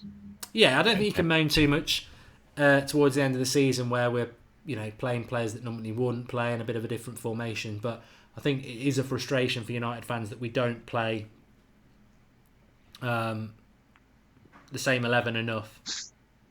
Yeah. And we do change the formation a lot. And then you can't moan about consistency when there is no consistency in the team selection. Right. I mean, we speak about Martial not getting enough chances. It's more consistent chances. If he plays once, gets benched twice, gets to play again, then gets brought on as a sub. There's no understanding in his mind what he's expected to do in the role that he's in. And I think that's a lot of the players have that problem. I did see a comment from earlier, and I don't think that will happen, and I'm hoping that we'll get through this game quite comfortably. But there was a comment from earlier on, and I'm not going to name the person because it's unfair. Herrera's just tried to shoot from distance there, but it's been blocked. It'd be interesting if we did play as poorly as we did against Brighton and lost, because you can't blame Mata, Rashford and Martial. Yeah, I can't see that happening, right? I mean, I think we'll win. Again, Moyes is the worst coach in the Premier League. The worst coach. He is Mark Hughes 2.0. We've got West Ham into the box here, but Pogba. Come on, Pogba. It's a corner. West Ham putting a few tackles in, which we thought they would. Ty Tim says Pogba always starts poorly, which is a good comment. He does. He does seem to take a while to get going. And also, Pogba's got a very languid style. It's unfair sometimes to say he's lazy. It's just the way he runs. I got a question for you, Mark. Would you take a Pogba-Neymar type swap, adding another $100 million on top of it, or do you not want Neymar near the club?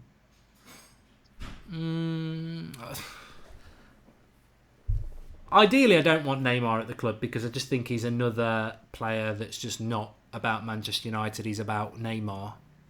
Mm-hmm. Can you realistically not take Neymar if he's? It depends what it is. If it's a straight signing, Neymar, I'd say go on, do it. If it's Neymar for Martial and money or Pogba and money, I'm like, yes, he's a better player, but how long's he going to be here?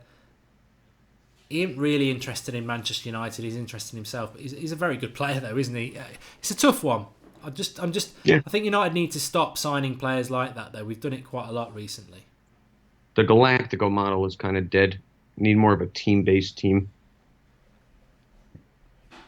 Well, look, again, I don't want to talk about Liverpool, but Liverpool are in a Champions League final. Yes, Salah's been something else, and Firmino and Mane have done well, but if they didn't have that midfield and defence working beyond their ability, they wouldn't be anywhere near it. A good chance there. Smalling made a hash of the cross, and Artovich headed over. Goal kick. I mean, what a terrible play, too. Casemiro Fernandez says Neymar will never go to Man U. He will never go. Neymar will go wherever the money is. That is a fact. Well, Woodward has wanted him for the last 2 years, and that's well known. But Woodward probably wants Messi as well. But yeah, but again, Woodward had I think we had the chance to sign him last year and passed on it because we had no money. So I don't know that they'll pass on it again, even if it's only getting to use him for 2 years and then he goes to Madrid.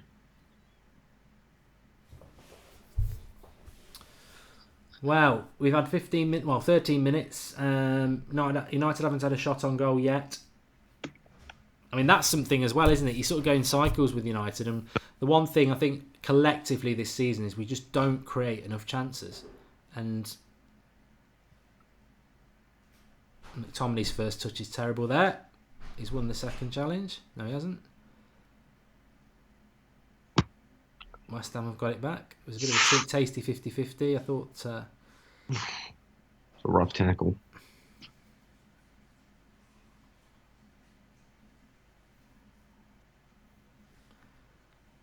I think West Ham thought they'd won the lottery when they got this ground, but actually... Now it's cursed. Yeah. This team is in deep, deep duty. Good tackle by McTominay. Sanchez into the box. Oh! Why didn't Herrera go for that? He cut it across the box, and Herrera, I think, thought Valencia was coming in, but it was a... He might get a shot away then. Oh, it's brutal. It's a good run here. Is this Lanzini? I mean, he's quite talented. Lanzini and Arnautovic are the big ones on this team. Well, they've got that Joe Mario, haven't they, that we were actually linked to. Poor pass from Herrera there.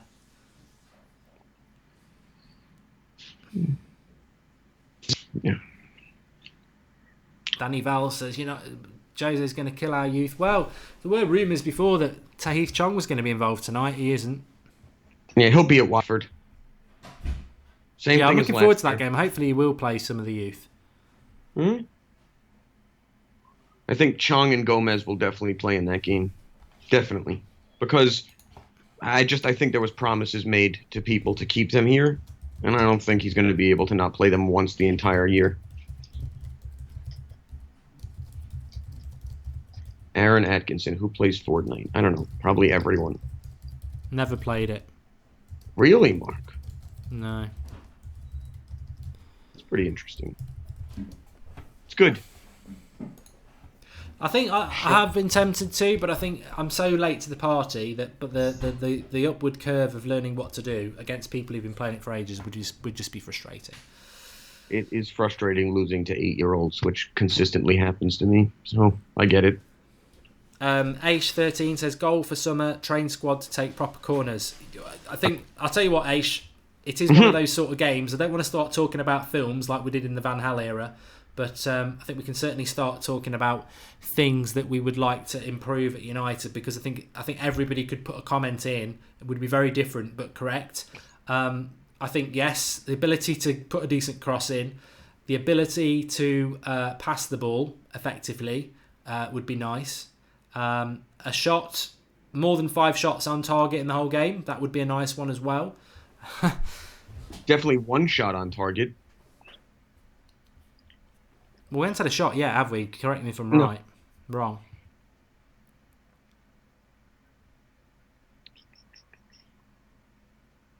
Cole Thompson makes a good point. He says, what difference does it make if the youth play against Watford? It's a nothing game that's the biggest problem with Jose. He will claim that he introduced them based on 1-0 game. Yeah, I was going to keep this back for the preview tomorrow, but I'll give you an exclusive now. Angel Gomez, in what we all thought was quite a symbolic thing when he came on for Rooney against Crystal Palace on the last game of the season last year, came on for Rooney with about 20 minutes to go. The old replaced by the new. A year later, Gomez has played less than 20 minutes in the first team since that debut. So that is, and he looked great for the 20 minutes. Yeah, so Carl's quite right there. It's it is a nothing game. It matters more when it matters. Right. And I don't. You want to see them make mistakes. What chance have Chong and Gomez and anybody else got when Martial and Rashford, who've done things in United shirts, they're not potential, they actually have done things. What chance have they got when they see players like that not being given the opportunity to develop? You know what's worse? I've started to really consider this fact that Jose had it in for Martial the day Perisic couldn't come because of him. And that's what I've started to think more and more, is that Jose has a vendetta against him for that reason, is that he didn't get the player he wanted, and he had to suffer through Martial in his mind. Oh, yeah, And because there was talk of a swap, wasn't there? But Martial didn't Right. want to go. Right, and I'm starting to think that Jose actually wanted to do the swap, and as a result, the board probably declined it, and this is where that all kind of started. Not saying it was a good swap, just saying I think that's what Jose wanted to do. Well, fair play, West Ham. They're They're being a little bit rough because United are so bloody weak at the moment.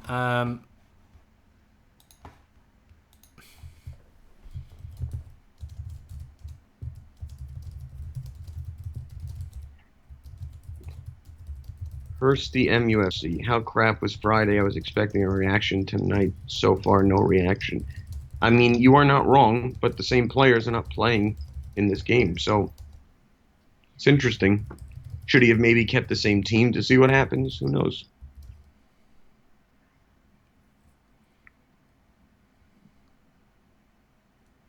Mourinho will leave us worse off than when he came. I highly doubt that, by the way. I don't think we'll be worse. We're already factually in a better situation than we've been in for those 3 years that Van Hal and Moyes delivered. Right.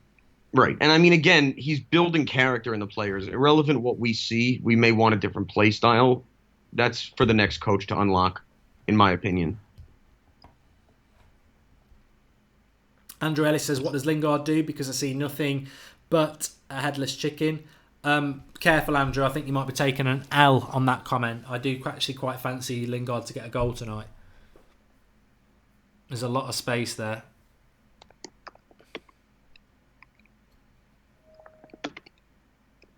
The thing is, though, I've said this so many times, and Ross was on about it. He was saying, if Mourinho lets Martial go and there's a bad result next season, he's always going to have that criticism. But I don't think it's relevant in relation to Martial anyway. I think it's more relevant that I think at any time that Mourinho has a bad result, Come on, Shaw. Come on. McTominay scored then. It's just... Mistake by West Ham, edge of the box, blasts it, and he hits it well. I just don't know. It's a mistake by West Ham. It drops to McTominay on the edge of the box. He spins, he shoots, and he ain't far off. It's in if he probably should score, to be fair, but it's definitely in if it is on target. Close. The dreaded notepad. Yeah, I mean, I would have liked to see McTominay score that. QF says that end of season is our annual youth stat pad for Mourinho. Yeah, I see. I know what you mean. But yeah, I do. I think he's always on a hide into nothing. Lingard spin and shoot there, better. That's why I think Andrew, I said that. I think Lingard might score tonight because there's a lot of space for him to spin and turn into. And this is it. This is where Lingard's good against crap opposition like this, who let you spin and turn. Against the bigger teams, he never gets opportunity to do that. But forced to save, corner. Yeah, it's too bad Joe Hart isn't playing today. That would have gone in against Joe Hart. We've had 2 shots in a minute. We're being spoiled here. And a corner that went over the first man. What's happening? But yeah, I think part of the problem I was trying to get to is that if this was Man City or Spurs or Liverpool, obviously, they probably would have had 4 or 5 chances in the first 10 minutes. And United just don't play that way. And you're always going to get judged by what your rivals are doing. And that's where Jose struggles, is because he points at good results and he points at second place. But the fans are only ever pointing at what they see on Match of the Day, which is others playing great football, while we don't. I mean, the funny thing is if you took the way Klopp played in the first 20 minutes and then the way Jose played for the next 70, you'd win every big major title consistently. I just don't know the manager that combines both. Yeah, and this style is more poor. As good as Man City have been this season, Pep got schooled by... it might be a chance here. Cut back. Sanchez, good save. And Shaw, post. Oh, he nearly got his first goal there. We are building him a bit of momentum here. Good shot by Sanchez, palmed away, and then Luke Shaw came in and blasted it onto the post. Would have been his first goal. Somebody was on about that before. 3 good chances for United there in a couple of minutes. Brilliant. He's playing well.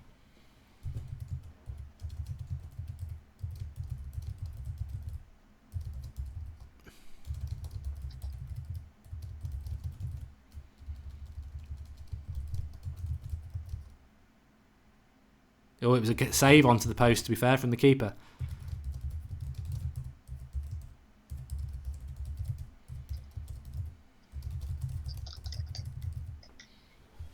Good turn by McTominay. That was brilliant. Bit of confidence. Nice little pass to Sanchez. Really good from McTominay, that was. Into Pogba. He missed it. And he's got a foul on him. What a turn by McTominay that was. Absolutely fantastic.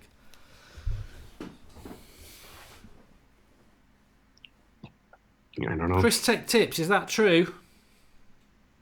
I've heard about this so many times. What is it? I'm not going to repeat it just in case it's probably not true. I don't get that either. You're right. It seems that it's on every stream at least once. Yeah.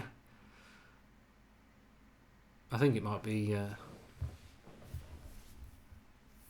I did believe it in the other when they were over in Russia. Jacob says the attacking players look a lot freer with 5 at the back. True. And let's not forget, we played 5 at the back, or 3-5-2 against Watford and Arsenal. And how many goals were in that game? 7 in 2. So it just shows you that the attacking gloves are on when we do play in this formation. I like it. I think for away from home it works. Yeah, I think we just, like I said, the problem is just that people want to see goals. Quicker, faster pace of play. Sometimes it gets frustrating when they can't.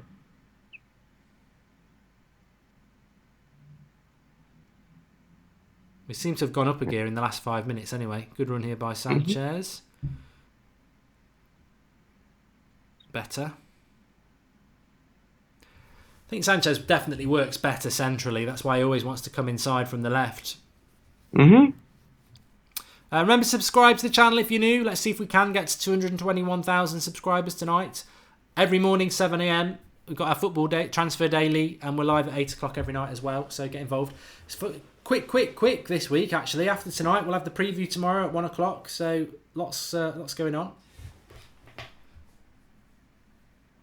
Lots going on. And obviously the build-up to the FA Cup final next week. Kindly wait for that. We've got a bumper watch-along for you. Old school FA Cup build-up. Won't be live an hour before. We'll be live about 2 hours before. So looking forward to that. It's going to be a massive game. Yeah, we've got last game of the season. We've got to win it. I think we've got to win it for numerous reasons, but we've got to win it. And imagine if we lost that. I mean, Chelsea have had a crap season. Yeah, I mean, for all the complaining we've all done, at least we're in the Champions League next year, and we didn't blow it to Huddersfield. Yeah, it must be. I mean, I don't want to talk about other clubs, but Arsenal will be a bit like we were when we got Mourinho. They'll be like, well, yeah, we're in the Europa League, but we've got a brand new start, and they'll just feel free from that. I mean, Wenger's been there longer than some Arsenal fans have been alive, you know. Right. So that's Arsenal will be feeling the positive from that. But Chelsea champions to Europa League. Yeah, they're going to get a new manager, but I think they'll be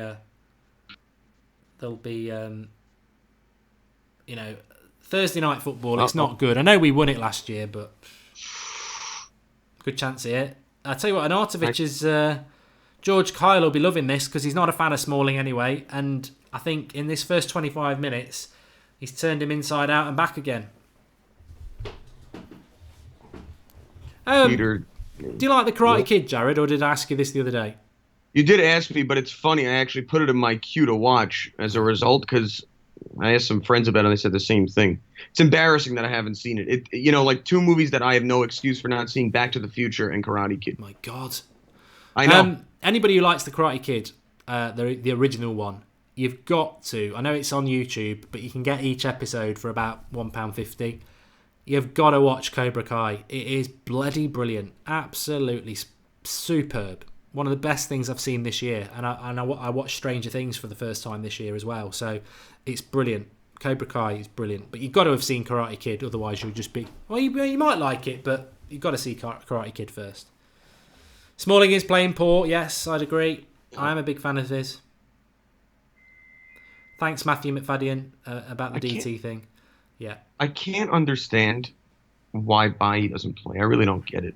That's one thing I can't figure out. Double standard. Yeah. Well, I don't know what AS7 Alexi's on about there, but sort of there is double standards in relation to what you just said there, because Mourinho said that Bailly's not playing because he's been sentimental to those players who've got a chance of going to the World Cup. So Shaw, Smalling, Lindelof. But Martial's not certain to go to the World Cup with France. And game time would certainly help him. Sanchez is not going to the World Cup because Chile are not in it. And yet Martial sat on the bench. Rashford the same. Not certain to be going in the England squad. Not getting game time either. I mean, Mourinho made a comment on Rashford, though. It was like he played the most minutes, and I picked him for every game.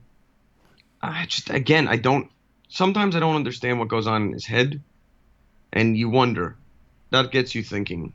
But again, this team was not good enough to be in second place the way we've played. So the fact that we are in second place, we didn't get knocked out in the group stage of the Champions League. It is minor progress, but still progress. Got to give him 12 months. Year 3.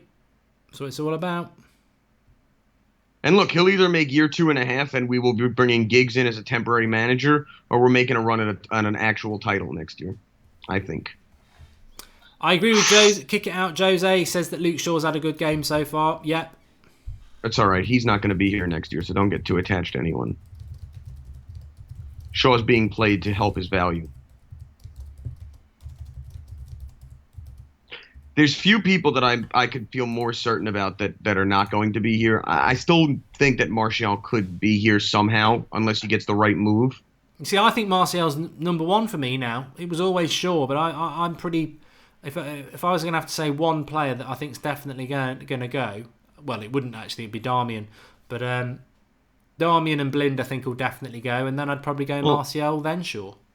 I think the thing with Martial is Jose has to convince the board, and they've seen way too many people become absolutely world-class superstars. I think our board is full of babies. They're not going to be able to pull the trigger, and they won't allow him to pull the trigger. I think what they'll end up doing is they'll loan him somewhere, and then they'll figure it out from there, but they'll wait a year to decide if they want to sell him. Unless you get like a Willian or someone like that Jose loves. Then they'd get rid of him, I could see. But we better not. Stretford Enders says, the great game this. I'm sure he's being sarcastic. Aidan Duffin, if Mourinho wins the league, do you think he'll stay at the club? Yeah, I do. I personally think if he doesn't win the league, he'll go. And if we do win the league, I think he will stay. I also think if he wins the league, fans aren't going to let him leave. He'll be a hero for winning the league. Oh yeah, definitely would. I mean, God, I said that earlier. If we're in a year's time title winners, I will not forget where we are now. And I don't disagree with some of the criticism he gets, considering I'm Mourinho in. I know a lot of people are Mourinho out, but even as a Mourinho winner, I think I'm not confident we can win the title next year. It doesn't mean we won't. It'll make it all the more enjoyable if we do, because it will be amazing, absolutely amazing. Yeah, and like I said, I mean, if this is Mourinho's style of play, which it is, and he brings a Premier League title playing like this, I'll sit down. I don't mind. Not what I want to see, but I just want the results. Of course, he might leave if we win the title, because he might go, actually, the players I bought were only ever going to be good for 1 year. I'm not staying here when it's all goes wrong. I mean, your Matic, your Sanchez, your Youngs, your Valencias, they'll after next season they'll either be finished or on their way. Yeah.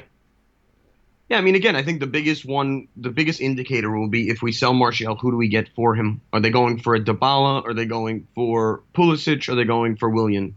Those are the three names I keep hearing. So, all very different players. And West Ham are keeping up with us.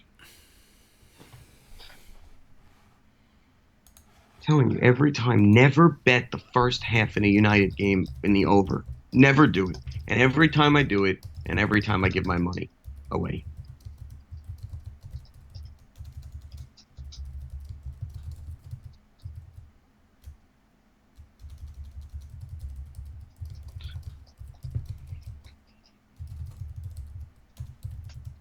Mourinho will be sacked next season. I could see that.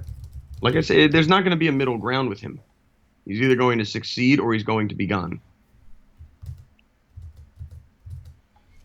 For anybody old enough, I've been quite impressed with McTominay in this game so far. And anybody old enough, he's definitely got similarities to Stefan Effenberg, German and Bayern Munich player. He's got that sort of bounce about him, but he's a taller player.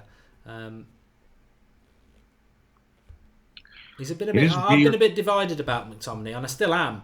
But I do bow down to a lot of people like Carrick and Sir Alex. Come on. All speak highly of him. So I just don't think I think the thing about McTominay is I don't think we've seen what he's all about yet. That's what I think it is. Yeah, I mean, it is interesting that how many major people and major figures at the club spoke highly of McTominay. Win the title next year from Mourinho. I don't get it though. He did get second place with this team, who have not been good enough at all. It speaks to something. Very few managers I feel like could do that. 1-2 there between McTominay and Valencia. If he cuts this back, just give it. Oh, Valencia! If you could cross the ball, it was a lovely 1-2 with McTominay and Valencia, and it's just Valencia all over there. Corner. Absolutely acres of space and so many people to pick out, and the cross is crap. David Jones, thanks for contribution. He says this is more boring than watching local football. Nah, it's been a bit hit and miss, but we've had 4 corners. The kid is cursed. And the kid is cursed. That's it. At least Lingard can beat the first man on a corner.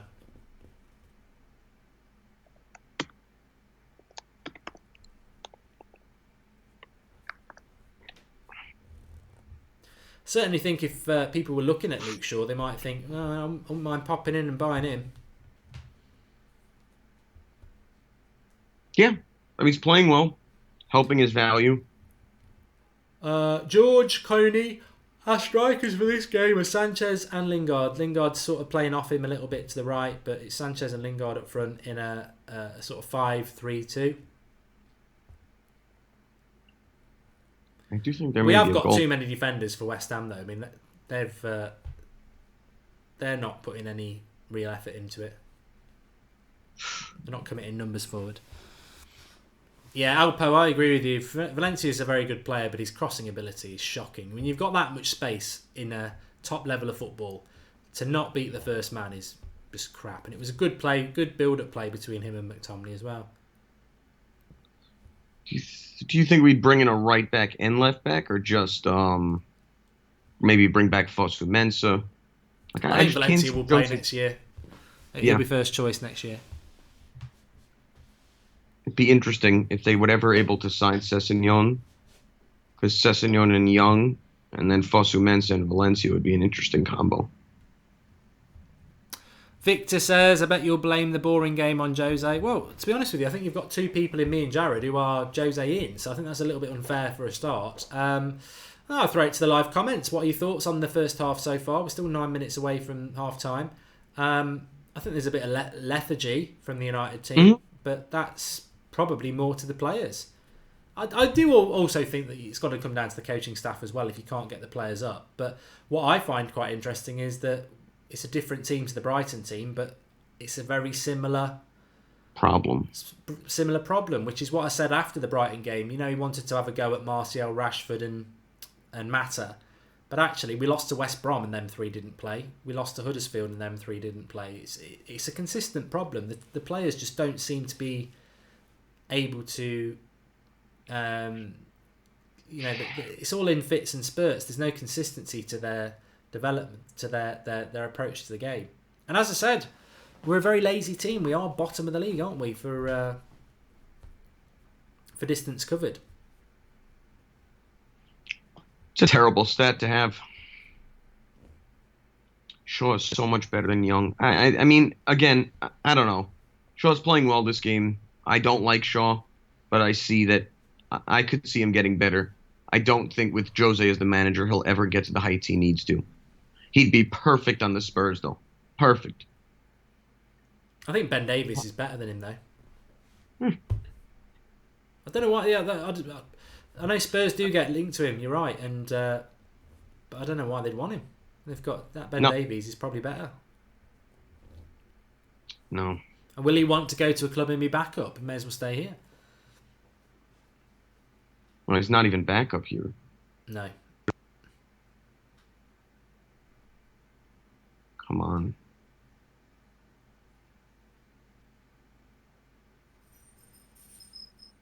Anyone in the comments have any positives on the first half, negatives on the first half, put it in there.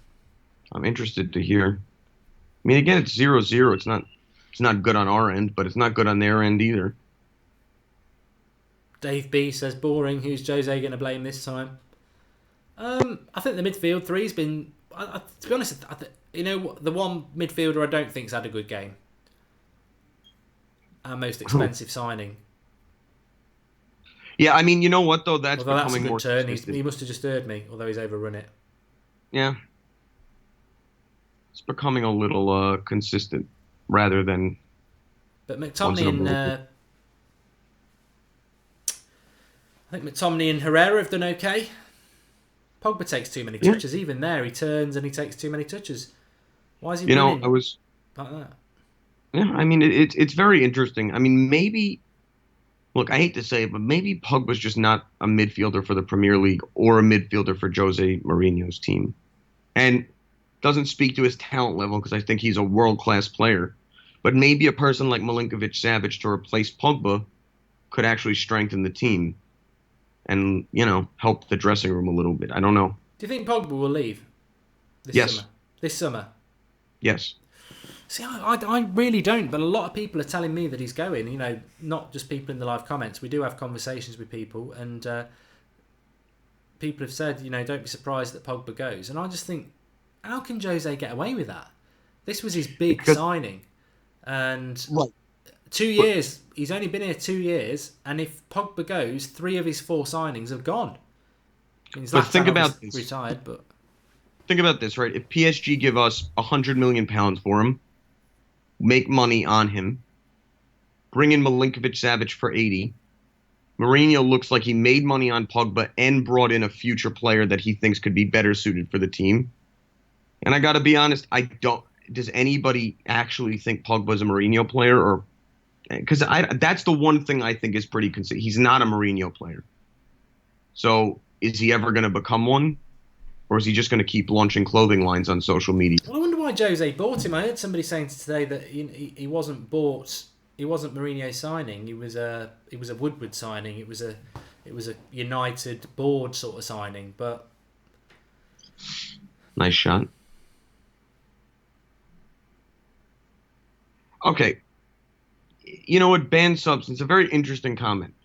It's like you only see the bad from Pogba and ignore the good in games. We're not in City. Pogba's the only reason we did what we did. But you can't have moments of brilliance and suck the rest of the time or be average and have the team built around you. It doesn't work like that in today's game. It doesn't make sense. So you can say the players should be performing better in a game like this and still be positive about him other times. It's standards, isn't it? I think I'm a big fan of Pogba. I really like Pogba, but I thought he was poor against Brighton because he was in a midfield 3 that was very static and slow, and it made it easy for Brighton just to target him. Today, the thing about Pogba is he's meant to be one of the best midfielders in the world, and he should be doing what Salah and De Bruyne do. Not they're different players to him, but they're consistently very good. Pogba plays probably half the season good and half the season bad. Your best players got to do better than that, and I don't think Pogba's any worse than McTominay or Herrera. Well, Herrera's played well. I don't think Pogba's any worse than McTominay in this game, but we're judging McTominay as a kid who's hardly played against a player who is apparently one of the best players in the world. So of course we're going to be more positive about McTominay because he's being judged at different levels. I think Pogba's being judged at this. I don't think he's having a shocking game at all. I just think there should be more. There should be more. You expect world class from Pogba, not moderately above average.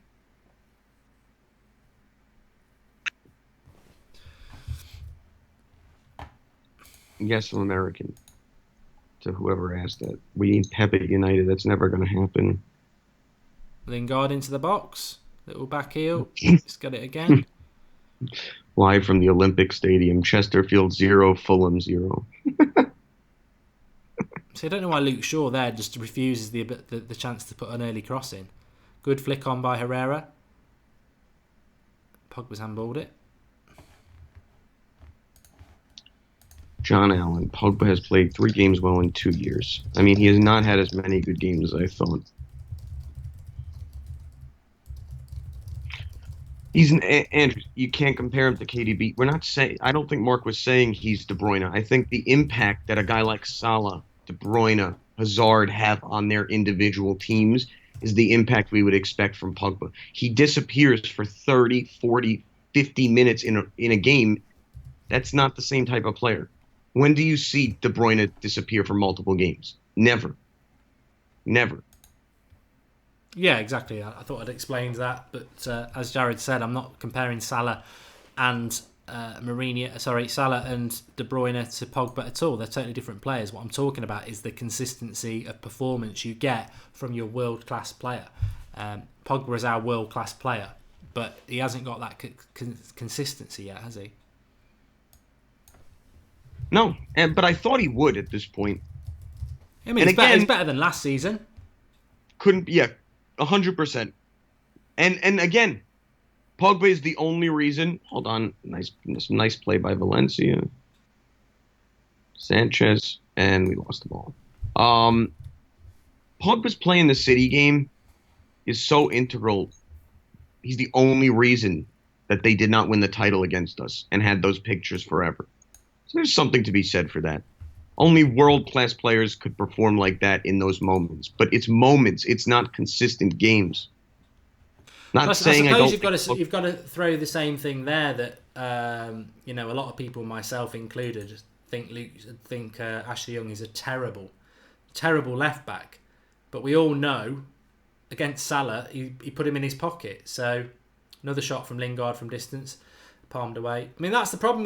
We've had a few shots in this game, but they're all distant shots. Oh, that would have helped my bet if that went in. What you got? Well, they're all dead, but over and and United in the first half. Oh, right. Yeah, you might struggle with that one, Jared. It's quite all right. I am just a sieve. I bleed to the bookie. I haven't had a bet actually since the Grand National, so I've got about 50 quid in my account because I won, and I've been very reserved, or I'm too busy and I forget to put the bet on. But I'll definitely gonna have one in the FA Cup, and I think we're at half time. I think that's it. Yep, half time. Well, tell me how many of us expected 0-0 at half again. Minnie says that Lingard is absolute crap. He's had 2 shots from distance, which the Lingard fanboys will just say that's brilliant. But I don't think him and Sanchez work very well as a front two. We've been limited to long shots. And against this West Ham team, I've got to be honest, I've seen this West Ham team play a few times this season, and they get absolutely cut apart. And we've not cut them apart. We've shot from distance a few times, which have been good to see. And it's a shame McTominay's shot didn't go in. But there's something in there, Jared, and there's something in there in the live comments that I just want to pick up on. What is it? What is it that's missing from that performance? Because I don't think it's so easy as to just go and say, "Oh, they were crap, they were crap, they were crap." It's the mentality, in a sentence to me. It's just this. Jose had a right go at people like Martial and Rashford after Friday night. Well, I don't see anything different in that first half performance. Different players, but the same outcome. It's very surprising to continuously be at half every game and be looking for positives. every game. Every game this season, it seems like if you look at 90% of them, we are just we try and find the positives in what's going on. We see Shaw playing well. That's nice to see. You see moments of brilliance from certain people, but it's never like I'm thrilled with how we're doing. Next. And I think that's what's frustrating is there's always a negative in the way Jose plays, and it even looks worse when it doesn't perform quickly or you don't have results quickly. We shouldn't be boring, but boring is pragmatic. So there's a different word for it to Mourinho. He's a pragmatic manager, which is frustrating for us to watch. I like this comment from Stephen Truss. He says it's a lack of ideas and the coaching, and thus the coaching, which I think is right. I thought Smalling, who I'm a big fan of, had a bad half. I think Arnautovic has really made him look bad. I thought Luke Shaw played well. Jones and Lindelof did okay. Valencia, apart from his crossing, did okay. McTominay, I think, for a kid, played well. Herrera's done okay. Pogba, I think I would want more. Sanchez, he's lots of effort, but giving the ball away a lot. And Lingard, he's had a couple of long shots. So I don't think we can go to town on anybody. But I do agree with Stephen that there's just there's no identity, is there? There's no identity to what we're doing. When we're on the attack, I've got no idea what we're going to do. And I think the players feel a bit like that. There's no logical way that we're going to cut them apart.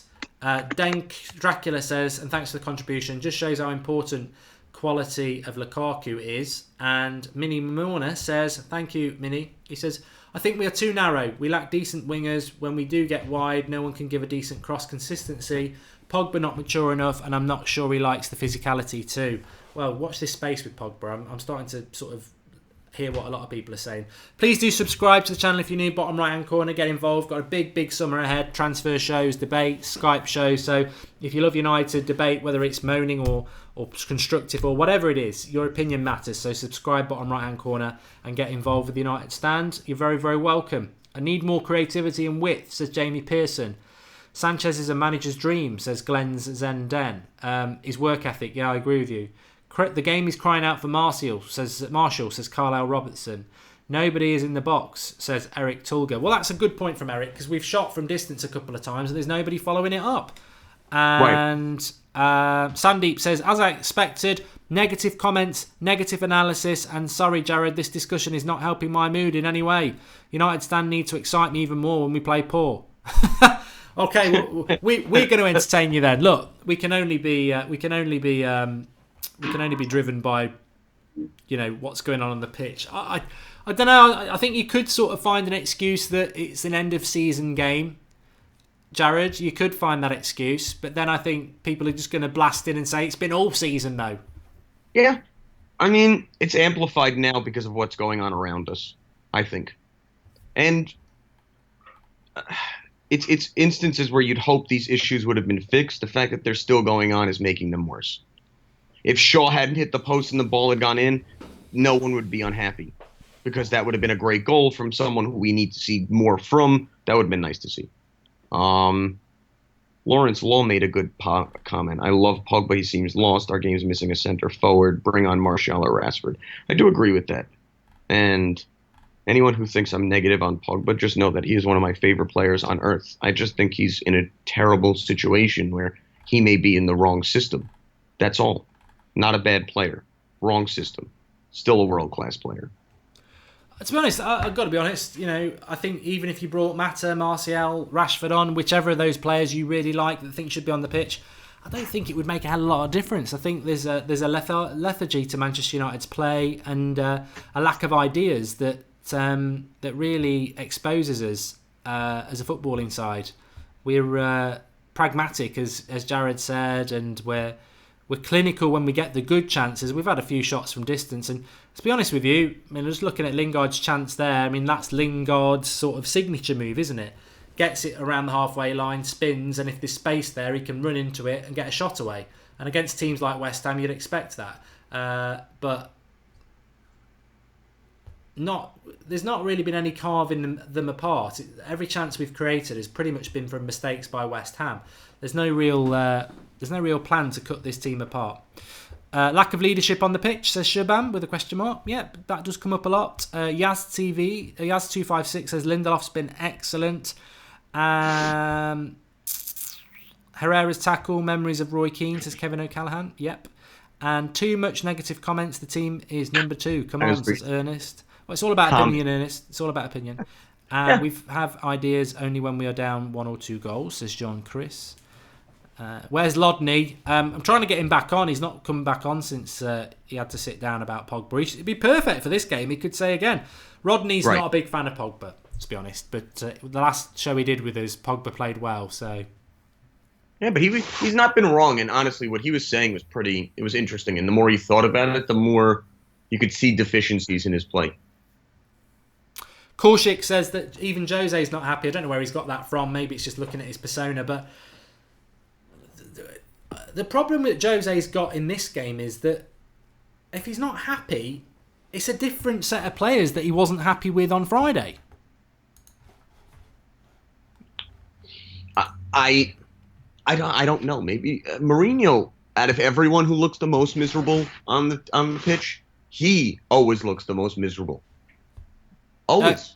I mean, there's an interesting point here. I've just had a direct message from Henry, and he said that there's tweets going around on Twitter that Mourinho was furious with Luke Shaw when he hit the post. Not because he hit the post, but because he was so far forward. I mean, I don't know how true that is, but it's... Well, that's why you bring on Darmian, because he actually doesn't know what he's doing past halfway. What would you do in the second half, Jared? Or anybody? Help us. What would I want to see happen, or what do I think will happen? What I would like to see happen is Martial brought on and played up front. What I think will happen is nothing. I think they will continue to play like this and eventually break down West Ham for a 1-0 win, or unfortunately what happened last week, which is a 1-0 loss. Oh, hey, Pankaj. Lack of mentality and leadership. Excellent call by Pankaj on the Skype show.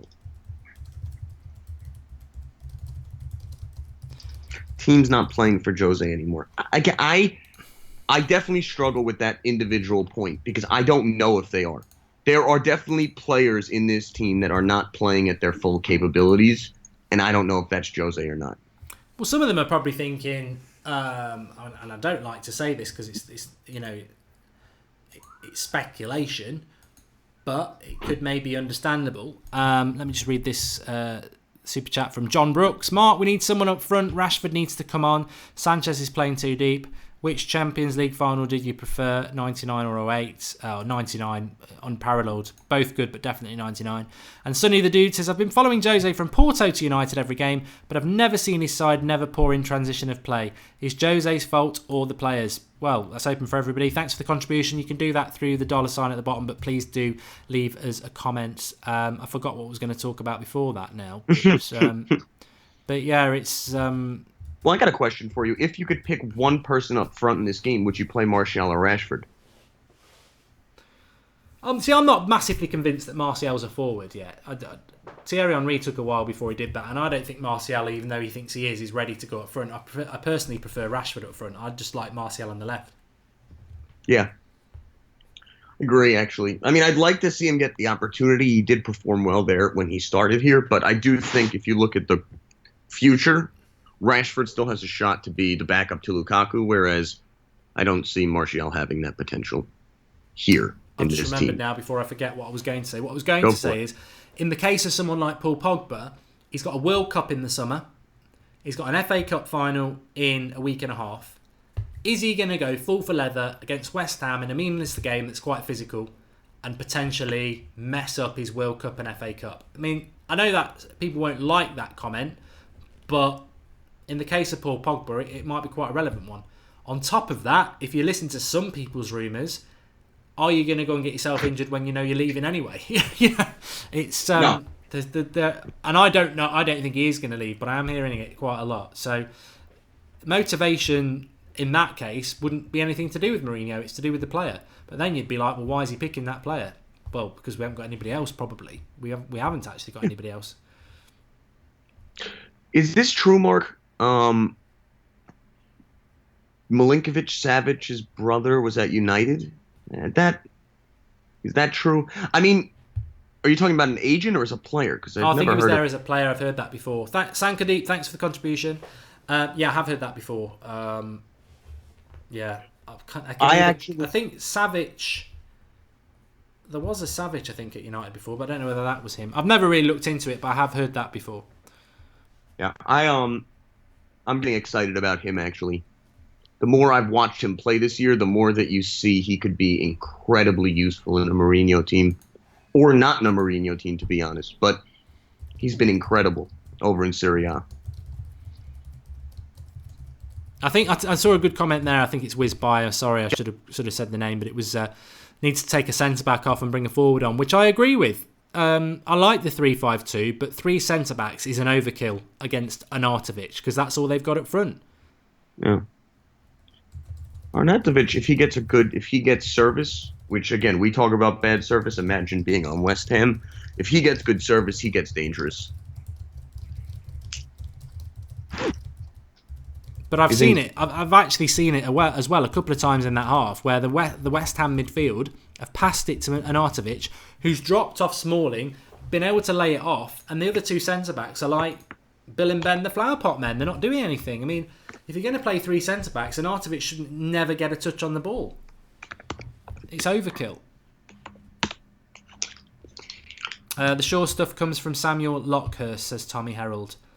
I don't like him as a journalist anyway. He's a bitter bee. On a positive note, I've been hearing some very good things about Sir Alex. Yes. So that's exciting. It's exciting. Yeah, well, it's looking good. Which is just fantastic. I got a funny story about him. When I was lucky enough, I told you this. I was lucky enough to meet him once, and as I met him, he's a very, very likable guy. He's unbelievably funny. So we were talking for a few seconds, and I said, "Can you sign my jersey?" And he asked what my name is. I said, "I'm like, oh, it's Jared." And then he signed it to Jerry. So I hang it on my wall. Just make Jerry your nickname. That's what I've decided. You can call me Jerry. Zachary Purvis, thanks for the contribution. He says, Milinkovic-Savic's brother was a 6'8" keeper, but he couldn't get a work permit. So there you go. Thanks for that. The one thing I do think Mourinho likes a lot is the ability to play international players together on the same team. The fact that Matic and Milinkovic-Savic play in the same national team is a big deal. That's a humongous pulling point to Mourinho because there builds consistency. It's not like when they go on international break, he comes back and then he's in a whole nother mindset. They play together. They build together. They get better together. So I think that's hugely important in the Mourinho style of play. Jer Mooney also says Vanya Milinkovic-Savic was a goalkeeper and apparently he was good. So thanks for that contribution as well to Jer. Jose's negativity has ruined our players' mentality, says Mr. GT. I was just looking at Jose Mourinho there, sat on the bench, and he's just come out. He looked quite happy. Sankadeep V, thanks for the contribution. He says Jose's plays this formation with Chelsea game on his mind. Well, I hope he uses better players in this formation for the Chelsea game because it's not dynamic. And again, Chelsea only play with 1 up front. I think 3 centre-backs against 1 up front with no sort of false 9 is a bit of a waste of time.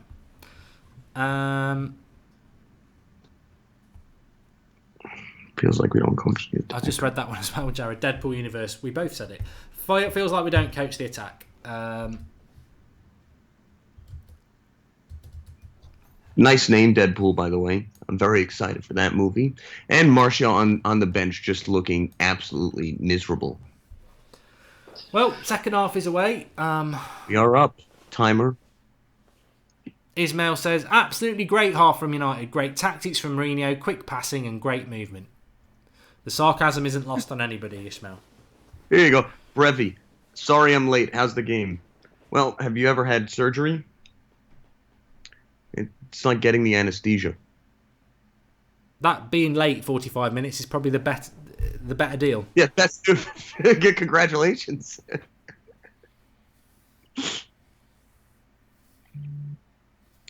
Listening to Marker. Thank you, Tabish. I was reading the same thing. Well, Gary Neville's never going to start talking about your favourite bag of crisps, is he? Or your favourite pop. And to be fair, Gary Neville's never really going to... I'm Mourinho in. But Gary Neville's never going to be allowed on Sky to start talking what he really thinks. Whereas we will on here, because that's what the United stand's all about. You're an hour fan opinion, saying it how it is. The bottom line is, I know we do have people on here who aren't United fans, but we've all got our own opinion, and it will all differ, but it's our opinion. But one thing that binds us is that we all love Manchester United, and that's what any opinion is driven by. I never understand it when people say, "Oh, you're just being negative or you're hating." Well, maybe if you didn't support United, that would be relevant. But if you support United, whatever comment you've got is only going to be for the better of United, isn't it? People who, like Andrew Ellis, who never wanted Mourinho from day one, that won't be based on, well, that would be based on he doesn't think he's right for United. Here's Lingard again. Get the shot away, Jesse. Come on. Deflected corner. Yes.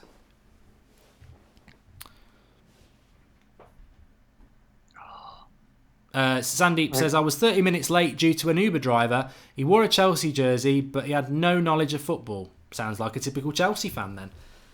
Right. Lingard doesn't beat the first man. I was just about to say, it's refreshing to have corners coming in that beat the first man. You know what? I would actually be okay if we just signed a corner specialist. Because nobody on this team can take corners. I wish I had narcolepsy.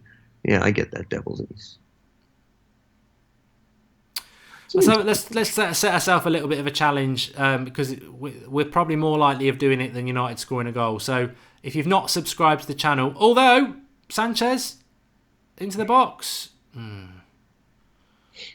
nice on pass. The edge. Nice pass.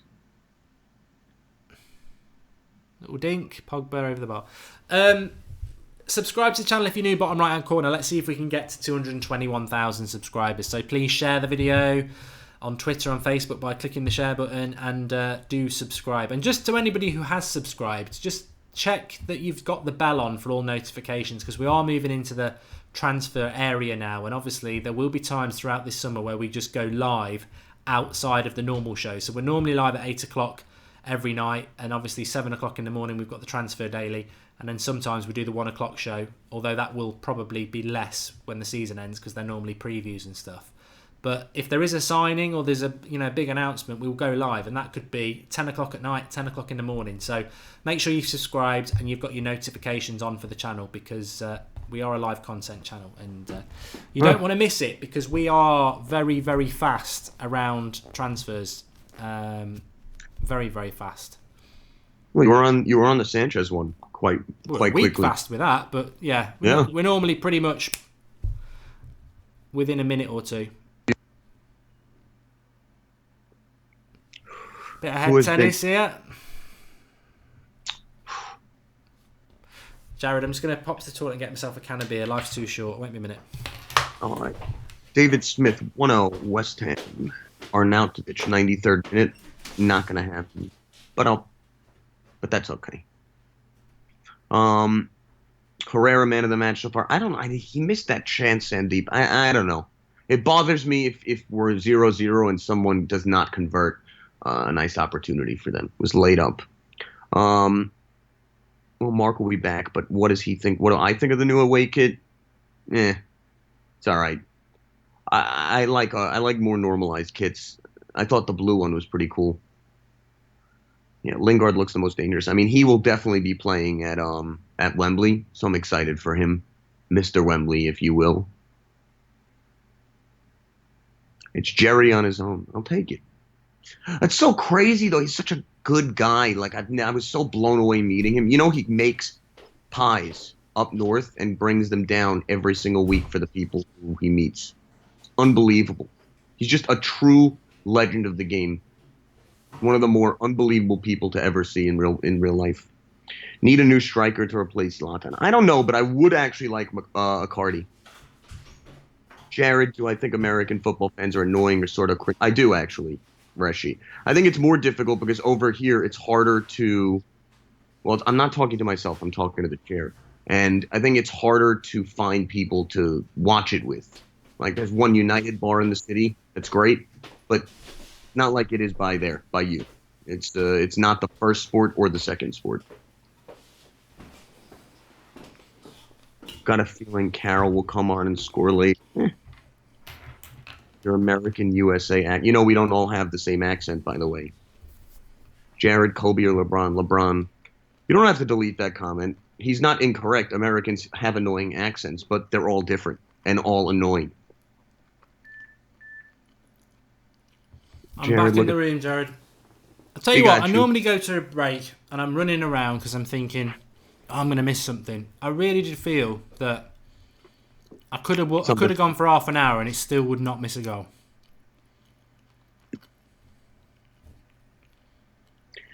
Jared, look at the style of football he played. Pogba's known for his attacking style and freedom on the pitch. Jose's not known for that. And I think that is a very intelligent way to put it. Pogba could be being held back by the style of play, or maybe it's mentality-based. I don't know. But I say that as a person who should be a world-class player on a consistent game-by-game basis, it's frustrating when he isn't. That's all I'm saying. And as a diehard fan, you want to see more out of what you consider to be your best player. And when he makes a mistake, you don't want him jumping around like an idiot.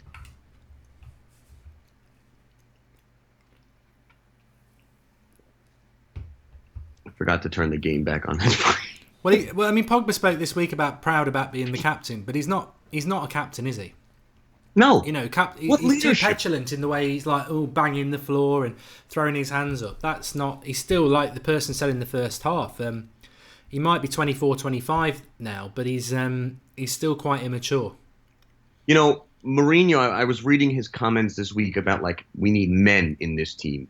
Men.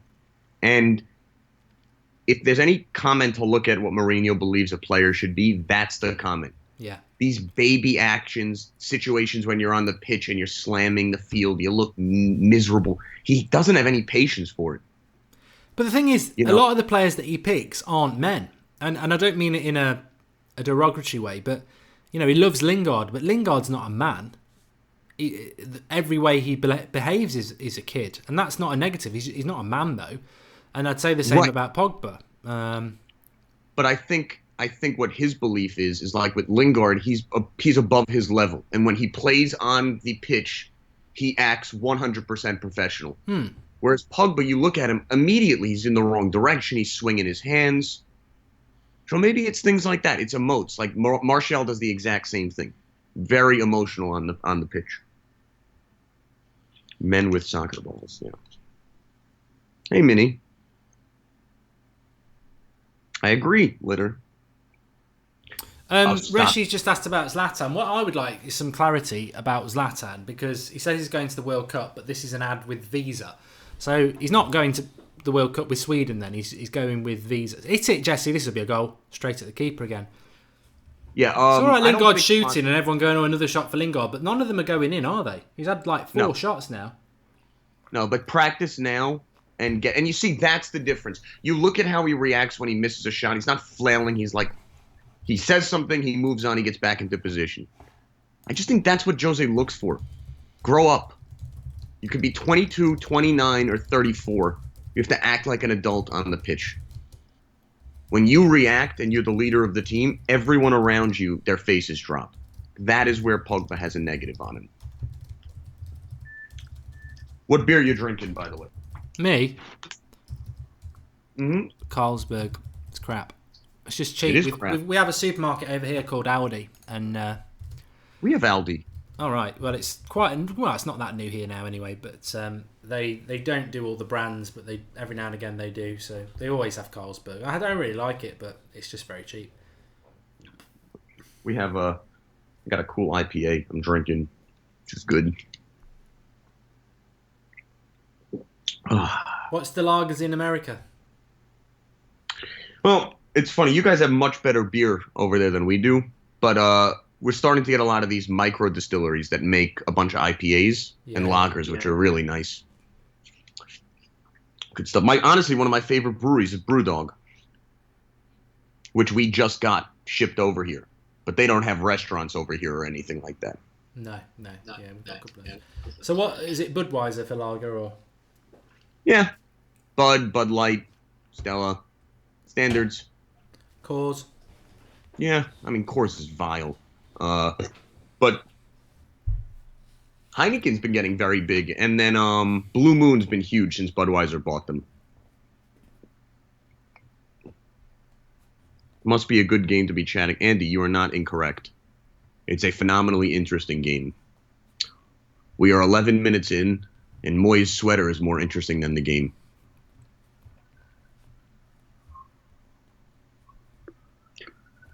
I'm curious, does anyone in the comments actually like or believe Moyes should ever have gotten another job? I'm floored that he continues to get coaching roles.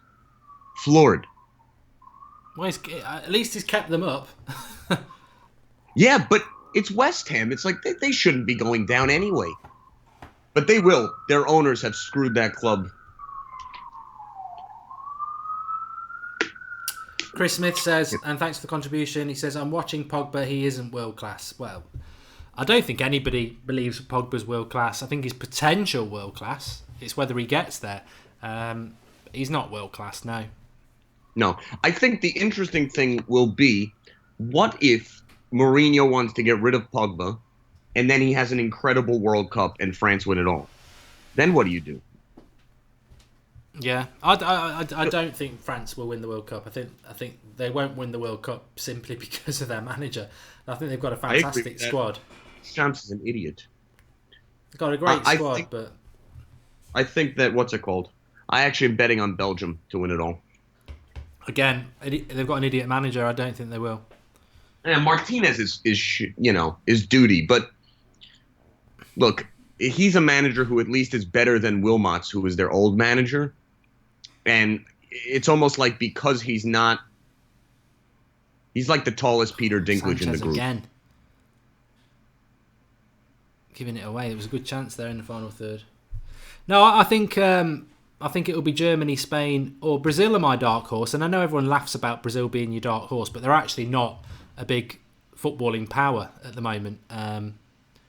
No. But I think they have got a good team, and they've got a good ethic, and I think they could cause a few surprises. But my favourites would be Germany, I think. Germany or Spain. Yeah.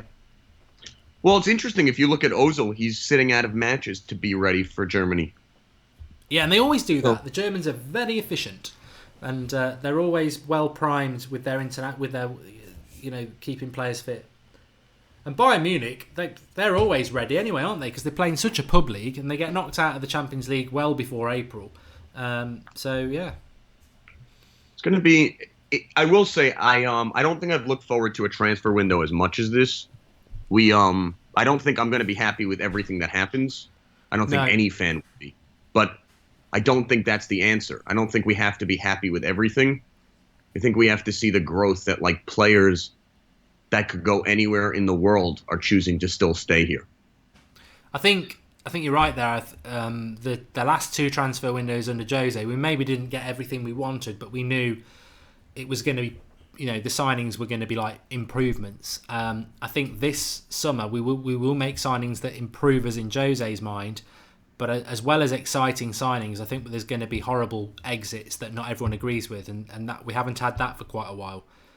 Yes. In fact, the last one I remember was under Van Gaal, when he got rid of Chicharito, Hernandez, Nani, Raphael, Van Persie, all in one bloody summer, wasn't it, more or less? That was... and yeah, he brought some good players in, but we lost players that maybe we didn't want to lose along the way, and I think we're going to have a very similar summer to that. And if I'm not mistaken, I think that was the summer before he got the sack. So hopefully it doesn't repeat itself. I didn't like Van Gaal's style of play, but I always found him so endearing with the press.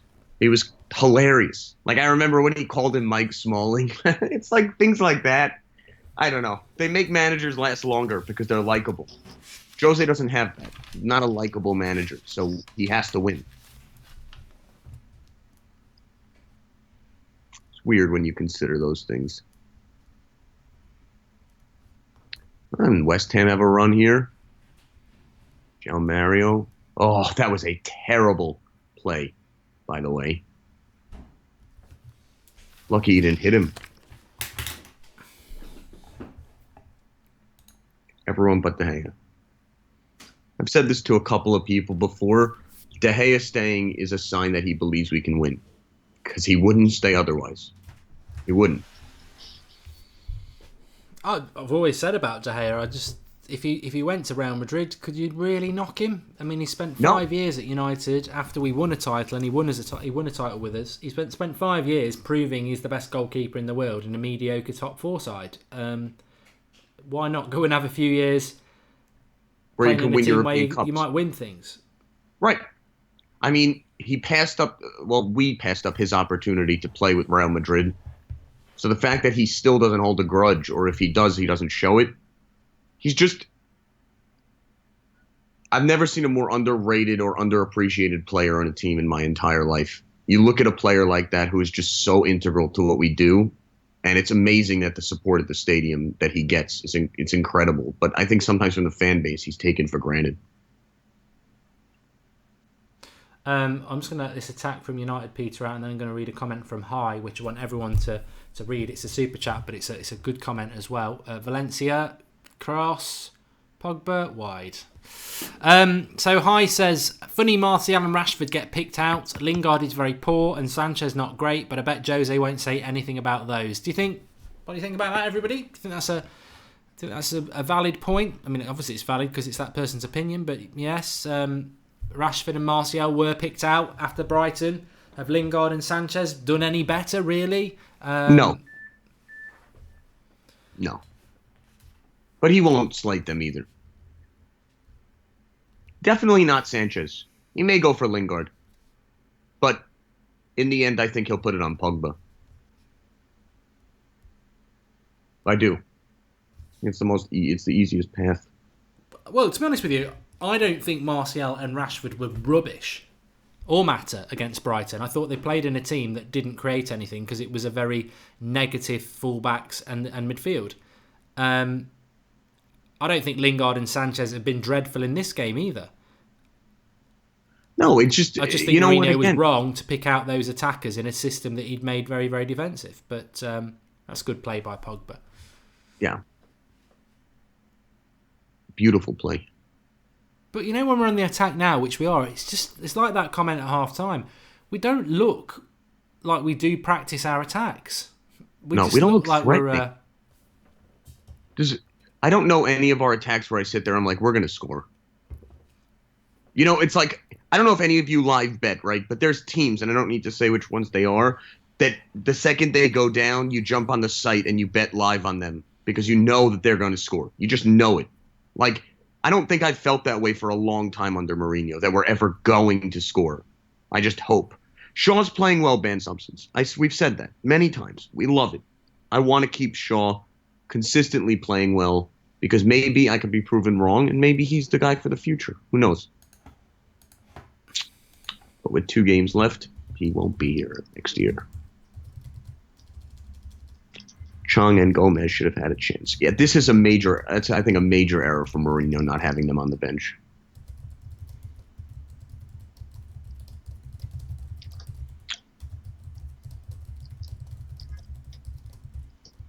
The team just takes selfies. Yeah, next year they should take their phones and burn them.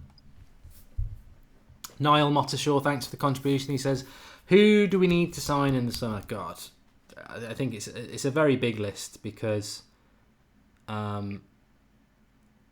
are gaping holes.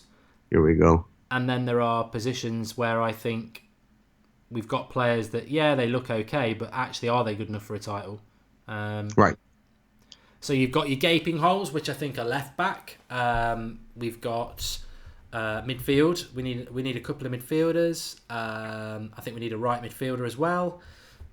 Potentially we need a right back. Potentially we need a really good centre back. I think we need a good backup for Lukaku. I'd love a Cardi. Yeah, it won't happen. If he goes to Chelsea, I'll be absolutely gutted. In fact, Smalling's just missed a really good chance on the back post there, which would have been funny because he's not had a good game today. So, no, only better to make it terrible. From bad to worse, for Mr. Mike Smalling. I'm a fan of Smalling, but he hasn't been great today.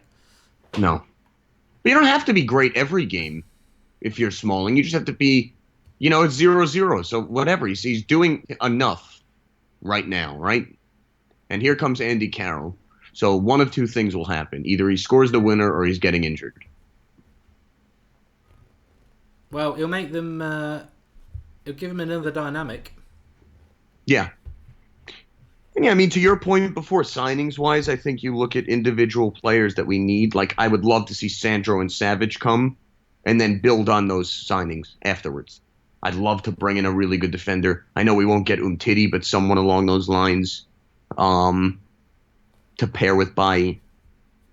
Those things are important. I think Ottaworld could happen. That'd be nice.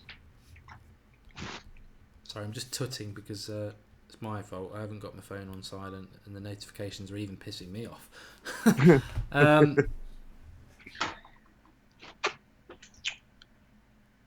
Why do we never make subs soon? Mourinho doesn't like to sub before the 60th minute. This one's taking a little bit longer for some reason. But I think that just shows what Mourinho's mentality is towards this game. He doesn't want to lose it. He just wants to get that point done. And well, then we finish above Liverpool, right? Yeah. I think Mourinho wants to show certain people on the team how important they are. And 0-0 does two things. De Gea wins the Golden Glove alone, and we finish second to Liverpool, to City. Oh, Mourinho can hang his hat on that for this year, but only this year. Well, we've already finished above Liverpool anyway. They can't catch us. Spurs, though, right? Spurs could catch us. I mean, right. The thing is, though, what are we doing against West Ham playing for a point? Because we'd have to lose against Watford as well. So we only need a point from West Ham and Watford at home. So yeah, the whole approach to this game from Mourinho is very weird because it is weird. It is quite conservative. And as somebody said in the live comments, West Ham are effectively parking the bus. And as I've said all game, 3 centre backs. It's been an overkill in this game. It's basically made us be. In an attacking force, we've been playing a man down because we've been playing. Yeah, we're static. We're static up front. We've got 3 centre backs dealing with 1 West Ham player. All right. We could all slate Mourinho as much as we want, but the one person, and I'm not going to name him, who said Moyes is better than Mourinho, just go get checked, please, medically. Moyes is the worst manager in football. Moyes is the reason United are where they are now. The damage he did in 5 minutes to destroy what Sir Alex Ferguson did in nearly 3 decades is shocking. Untold. Yeah. To fire his backroom staff is the most pathetically insecure decision I think I've ever heard of in my entire life. Forget the players he didn't bring in. The fact that he brought in this oaf was the only player he signed. It's comical. People forget one bad decision by a board could set a club back 10 years, especially when clubs like City are spending fortunes buying people. Stop fake scores. Yeah, that's just obnoxious. Just ignore them. You'll know because Mark will react because he's 3 seconds ahead of me. So Mark will react for a goal. Anyone else who says there's a goal, they're wrong. Random Comments says, and thanks for the contribution, pal, he says, 80 points used to win us the title back in the day. Yeah, I don't agree with those comments, though. I've got to be honest. I've heard a few people saying, "Oh, any other season we'd win the title." But what do we want? What are we on about any other season? Are we not taking Man City with us then?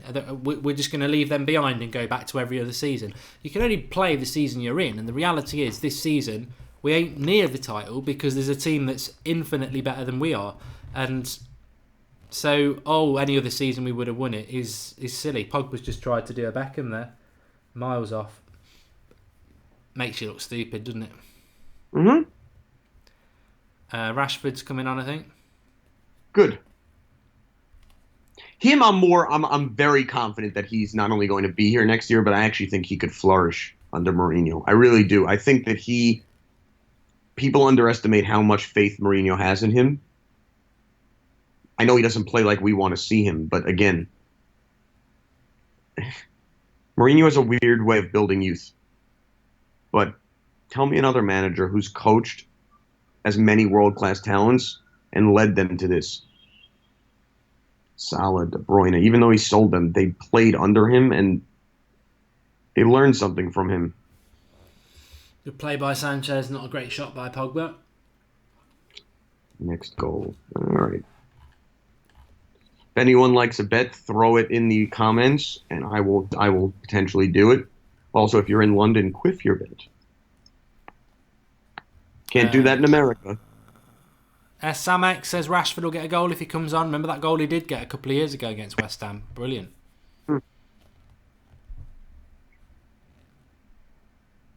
I think that was in the cup as well. I think so, actually.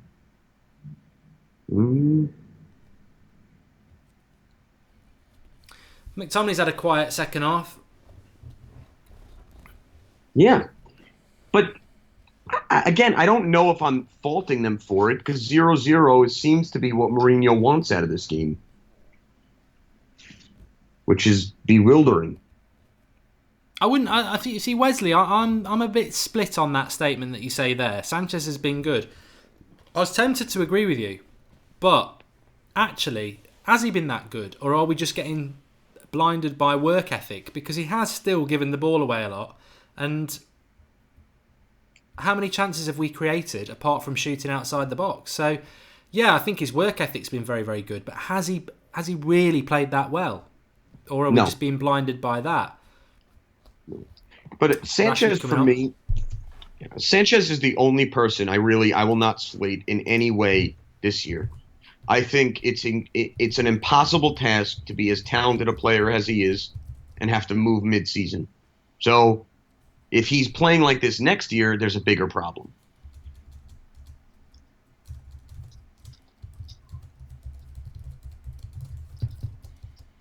Mark Van Hal. Rashford coming on. Wenger in. Yeah, okay. I am curious, where do you think he'll end up? I'd like to see Wenger be French coach. I think he'd be very good. Deschamps is his joke. I agree with that. However, would Wenger really coach for 4 more years to get to another World Cup? Yeah, maybe not. Maybe PSG. I think it'd be perfect if he went to PSG. We got an injury, that's why we're talking about other stuff. And obviously the game's so interesting, we don't want to take our eyes off it. I think it's Rashford for Lingard. Lingard's 14, isn't he? Yep. Well, I think Lingard's had a few good shots. I mean, Mourinho's very happy on the touchline. He doesn't give a shit, does he? He really doesn't give a shit that United fans are bored to death. He could not give a damn. All he wants is that point. And that's Manchester United manager for you. And next season, maybe that point is winning us a title. But is all he's bothered about. He could not give a damn about you lot moaning about, oh, what a crap performance. He really doesn't care. He's sat having a laugh. He stood having a laugh. He ain't bothered. The question really is like, that's got to be a good thing, right? Like, the ability to not care what fans think in today's day and age is pretty unbelievable. And Mourinho truly doesn't care. But then you've got a quote from Sir Alex Ferguson saying your responsibility as Manchester United manager is to entertain the fans. So I think I'll go with Sir Alex on that.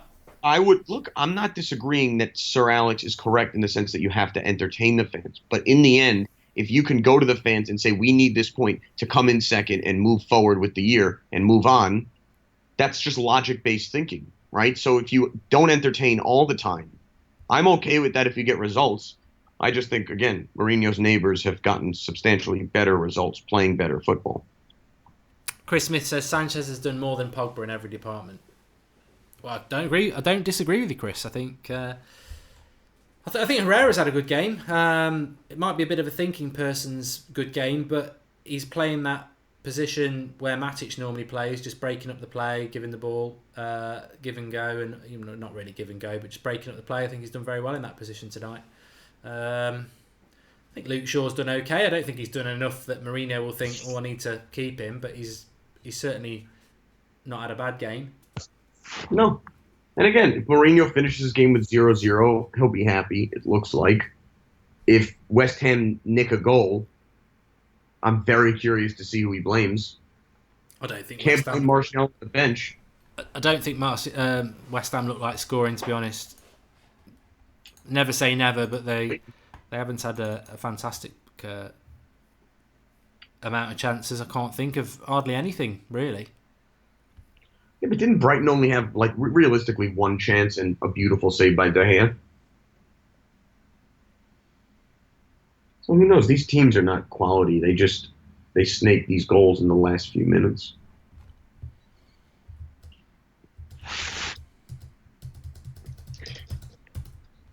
75 minutes he brings on a strike. Sorry, I read some comments. Anthony Helm says 75 minutes for him to bring on a striker. It's embarrassing. And it's striker for striker, really. He's not... Right. It took Sir Alex 5 years to produce an entertaining United side. You cannot compare the two. What Sir Alex did at the beginning when he came here was a drastically different situation and a drastically different climate in the game. You don't have 5 years anymore to do that. So it's different.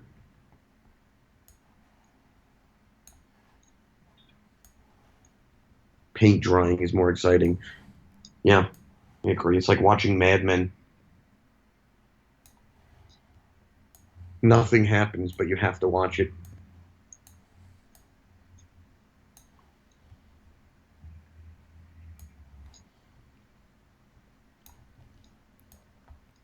Well, if anyone wants to know, this is where they're going to be bringing American baseball next year. You guys are getting the Yankees and the Red Sox, which is unbelievably cool as a Yankee fan. When's that happening? Next year, they announced it today, actually, that Yankees and Red Sox are going to play there next season in 2019. Isn't it playoffs time in baseball and ice hockey at the moment? Or is it all done? Baseball, no. Hockey, yes. Baseball's just starting now, so it'll go on until October. Ah, right, okay. Basketball, is that... Yeah, basketball's it's playoffs now. So for all you LeBron James fans, he's as amazing as everyone thinks. Yes. Yes. American sport's so funny. It's very insular, isn't it, really? It's Yes. Yeah. I really like the ice hockey. We've had that chat before, but the thing about American sports is it's the time, but it's also the amount of games. Like, they play best of 7, don't they, from quarterfinal stage for the Stanley Cup, and it's like they play every couple of days, do they, or something? Yeah, it's pretty crazy. It's almost every other day they play, or every 2 days, and then it's best of 5 in the first round, and then best of 7 the rest from there. But it's pretty crazy how many games. Like, there's only American football uses 1-game knockouts in the playoffs. It's the only sport we have that does that. See, that's why I don't think Europeans really get into it. I like ice hockey, but I just could not give the time to watch a best of 7 every couple of days in the 100%. Quarterfinals. Just play it once. Play 2 legs. I'm with you. And again, I think it's difficult to transition from how you're supposed to do it in football versus how Americans do it, which is long and tedious, and so advertisers make money. Yeah. Oh, Arnautovic there on the ball. Right. I'm just going to start setting up the match reaction stream as well, because we are closing in on the last 10 minutes of this game now. Thought it would never end. Yes, and I'm sure there's going to be a ton of goals in the last 10 minutes, and everyone's going to be thinking this is the most interesting game of all time. Well, I think the fan cams are going to be interesting. Obviously, Flex is there. He got attacked by United fans after the Brighton game. Not physically. That was unacceptable. But abused, really went to town. You talk about division, at least on the United stand, we get a lot of people disagreeing with each other, whether it's phoning up or in the live comments, but it's respectful. We saw the other side of division after the Brighton game, where you got fans, hijacking fan cams, swearing and having a pop at United fans and stuff. So it'd be interesting to see what sort of reception there is tonight. I don't know whether there'll be frustration and anger, or whether it will just be apathy. Apathy was exactly the word I was going to use. That fans are just getting used to this being the Mourinho way. I think what's going to end up happening is you'll definitely get 1 or 2 really furious fans, but most of them will say, season's done, we got second, let's win the FA Cup. I hope. And again, they could still nick a goal here. Yeah, I think if we lost the game, there'd be problems for Jose, but I think as long as we get the point, I think Well, look, I mean, it's going to finish 0-0 or 1-0 one way. We'll figure out which way. We sound like Arsenal now. Nah, if we do this for 20 years, we'll sound like Arsenal.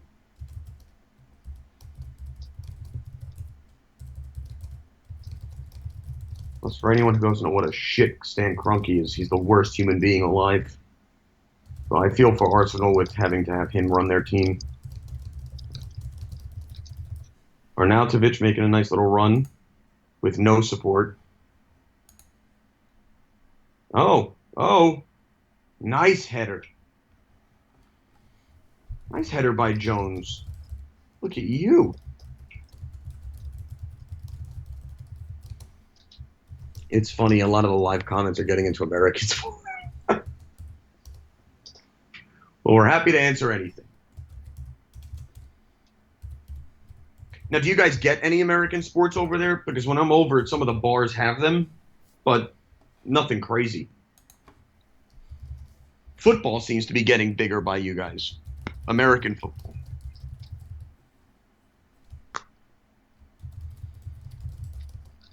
Yeah, I'm definitely going to do a Super Bowl watch along on my channel this year because it's always something I've wanted to watch, which I've never really watched. I mean, Super Bowl's crazy. I think it's 160 million people watch it. So I always tell people, well, what about the Champions League final? And most people here don't really get it. But it's very similar for anyone who doesn't watch the Super Bowl. You guys are going to be getting your own franchise very soon. Very soon. There's rumors that the Jaguars are going to go to London within a few years.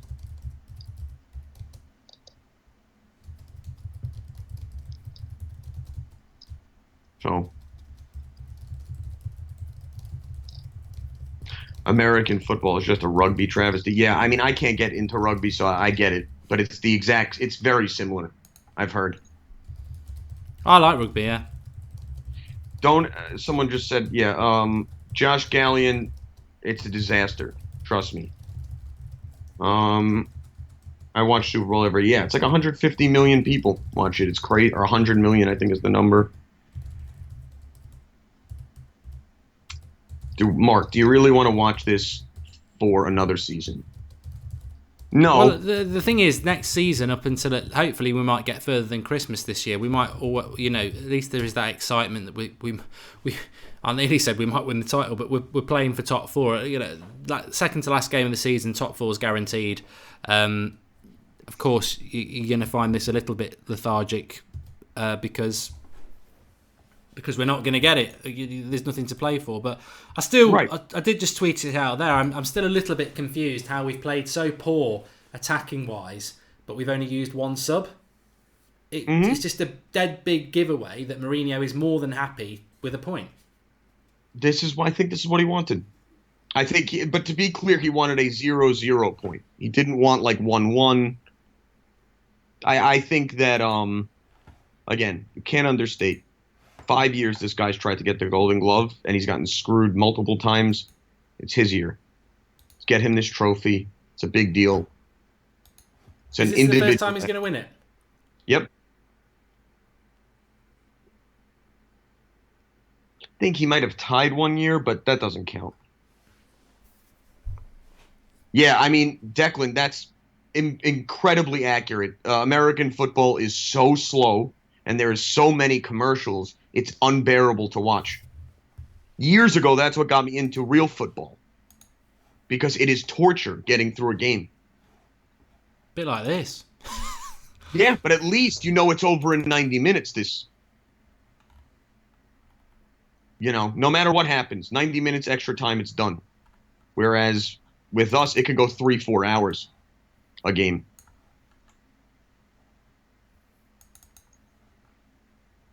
I'd rather watch. I can't finish that comment, but that's very funny, Andrew. Perium.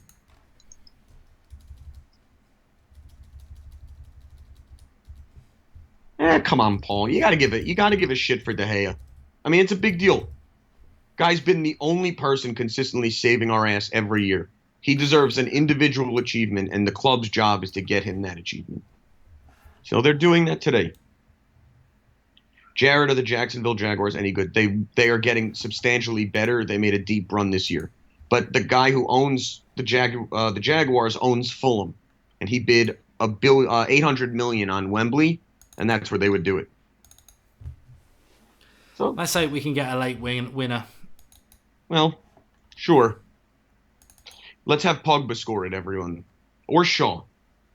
Pogba or Shaw? Who would you rather score? Luke Live Shaw. comments. Shaw for me.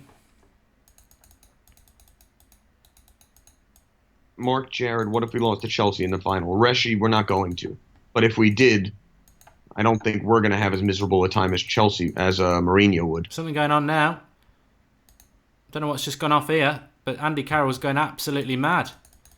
Jared, have you seen it? Yep. Punching him in the...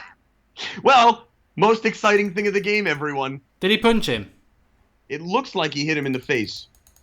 But I don't get why. It's funny, too, that Shaw was standing in front of Carroll. Like, if he wants to push you off him, he'll lift you and throw you off the pitch. Yellow card for Pogba. But what did he do? I don't know. I think Andy Carroll's sort of been gunning for him a little bit anyway. Oh, this is where we need to see what's happened. We'll get a replay.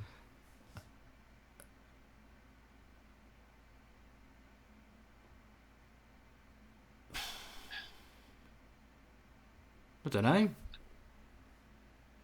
Oh, I bet I go back. I think he stepped on his ankle. I don't know if that was on purpose or not, but it seems like he may have accidentally hit it as he was going. Oh, did you see Mark Noble choke him? No card. That's great. Well, Luke Shaw was straight in there. Is Mark Fair Noble play. serious, by the way? He's like 37.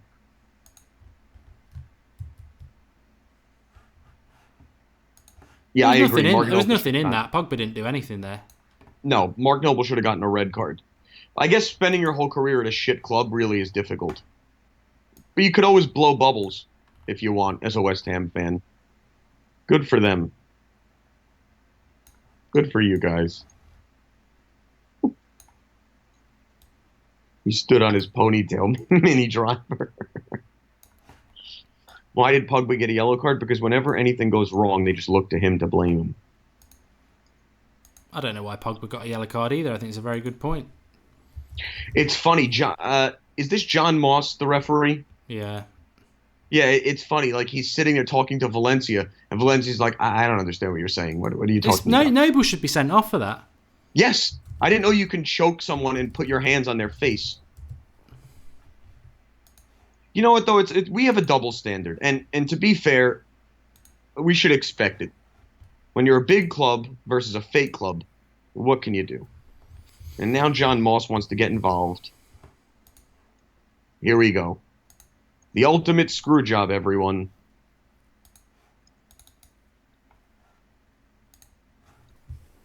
Well, a little bit of excitement at the end, and there's an opportunity here for West Ham to put the ball into the mixer, which is probably their best chance of scoring a goal because they've done absolutely next to nothing.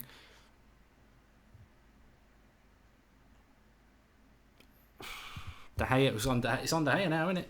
Probably On De Gea. Lanzini Gold probably going to shoot time. him here. Ben Davies. Shh. Who cares? We are shit, Paul Ross. Come on. Over the bar. Good. Everyone make sure you go on the stream after. It'll be a good one. Nice little match reaction.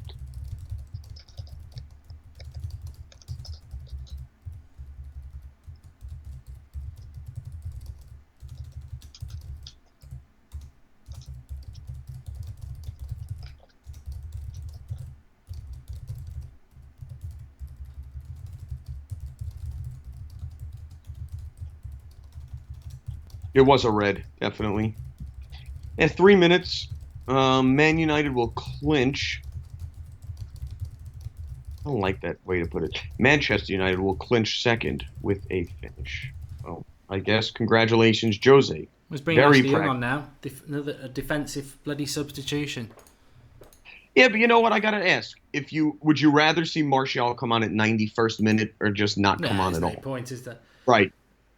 Well, we're taking an attacker off to get a fucking point.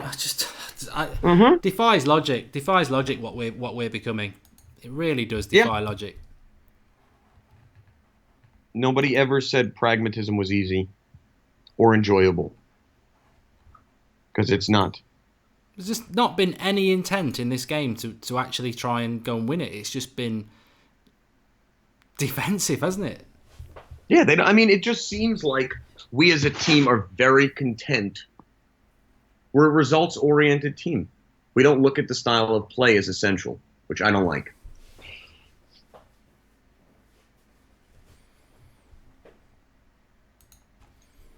Well, we've got about a minute left, Jared, so you can give your man of the match. I'm sure it's not going to compare with mine. And man of the match, Eric Bay on as well. We're bloody parking the bus in the last couple of minutes against West Ham. My man of the match has to be Shaw, just because I think he played well. And he's probably had the hardest time getting here, so I'll give it to him. Who was that, sorry? Shaw. I'll go Shaw. Yeah. That's fine. But yeah, 30 seconds left. We got...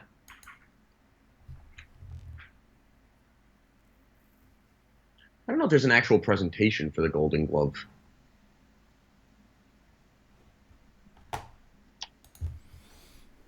There we go. All right. So, it's going to be a draw, it looks like. They're doing it for De Gea. I agree, Finesse King. I agree. Golden Glove goalie. Least amount of goals against our team. Mourinho ball. Well, thanks for coming on, Jared. It's been fun. And everybody who wants to see my match reaction, that's going to come up pretty much now. I'm just going to literally swap the live comments and then let loose with what I want to say. Yeah, this was great. Fun one. As miserable as the game was. So Eric Bay's coming on for Antonio Valencia because we're terrified of West Ham's height. Ever thought of trying to attack their shit defence? That would have been quite a nice idea. It's like, Martial could have eaten this team alive, I think. But we'll never know until he plays for Chelsea. And that's it. That's it. It's finished 0-0. Right. Link is in the video description. I'm going to be live there in literally probably 10 seconds. I'll see you over there. Thanks for coming on, Jared. It's fun. Thanks, guys. And, have a good day, Mark. Thanks everyone who's watched the watch along. I'll see you on the match reaction. Link in the video description. Or go through the homepage. I'll be live there in 10 seconds. See ya. Cheers, Jared. Thanks, pal. See you, buddy.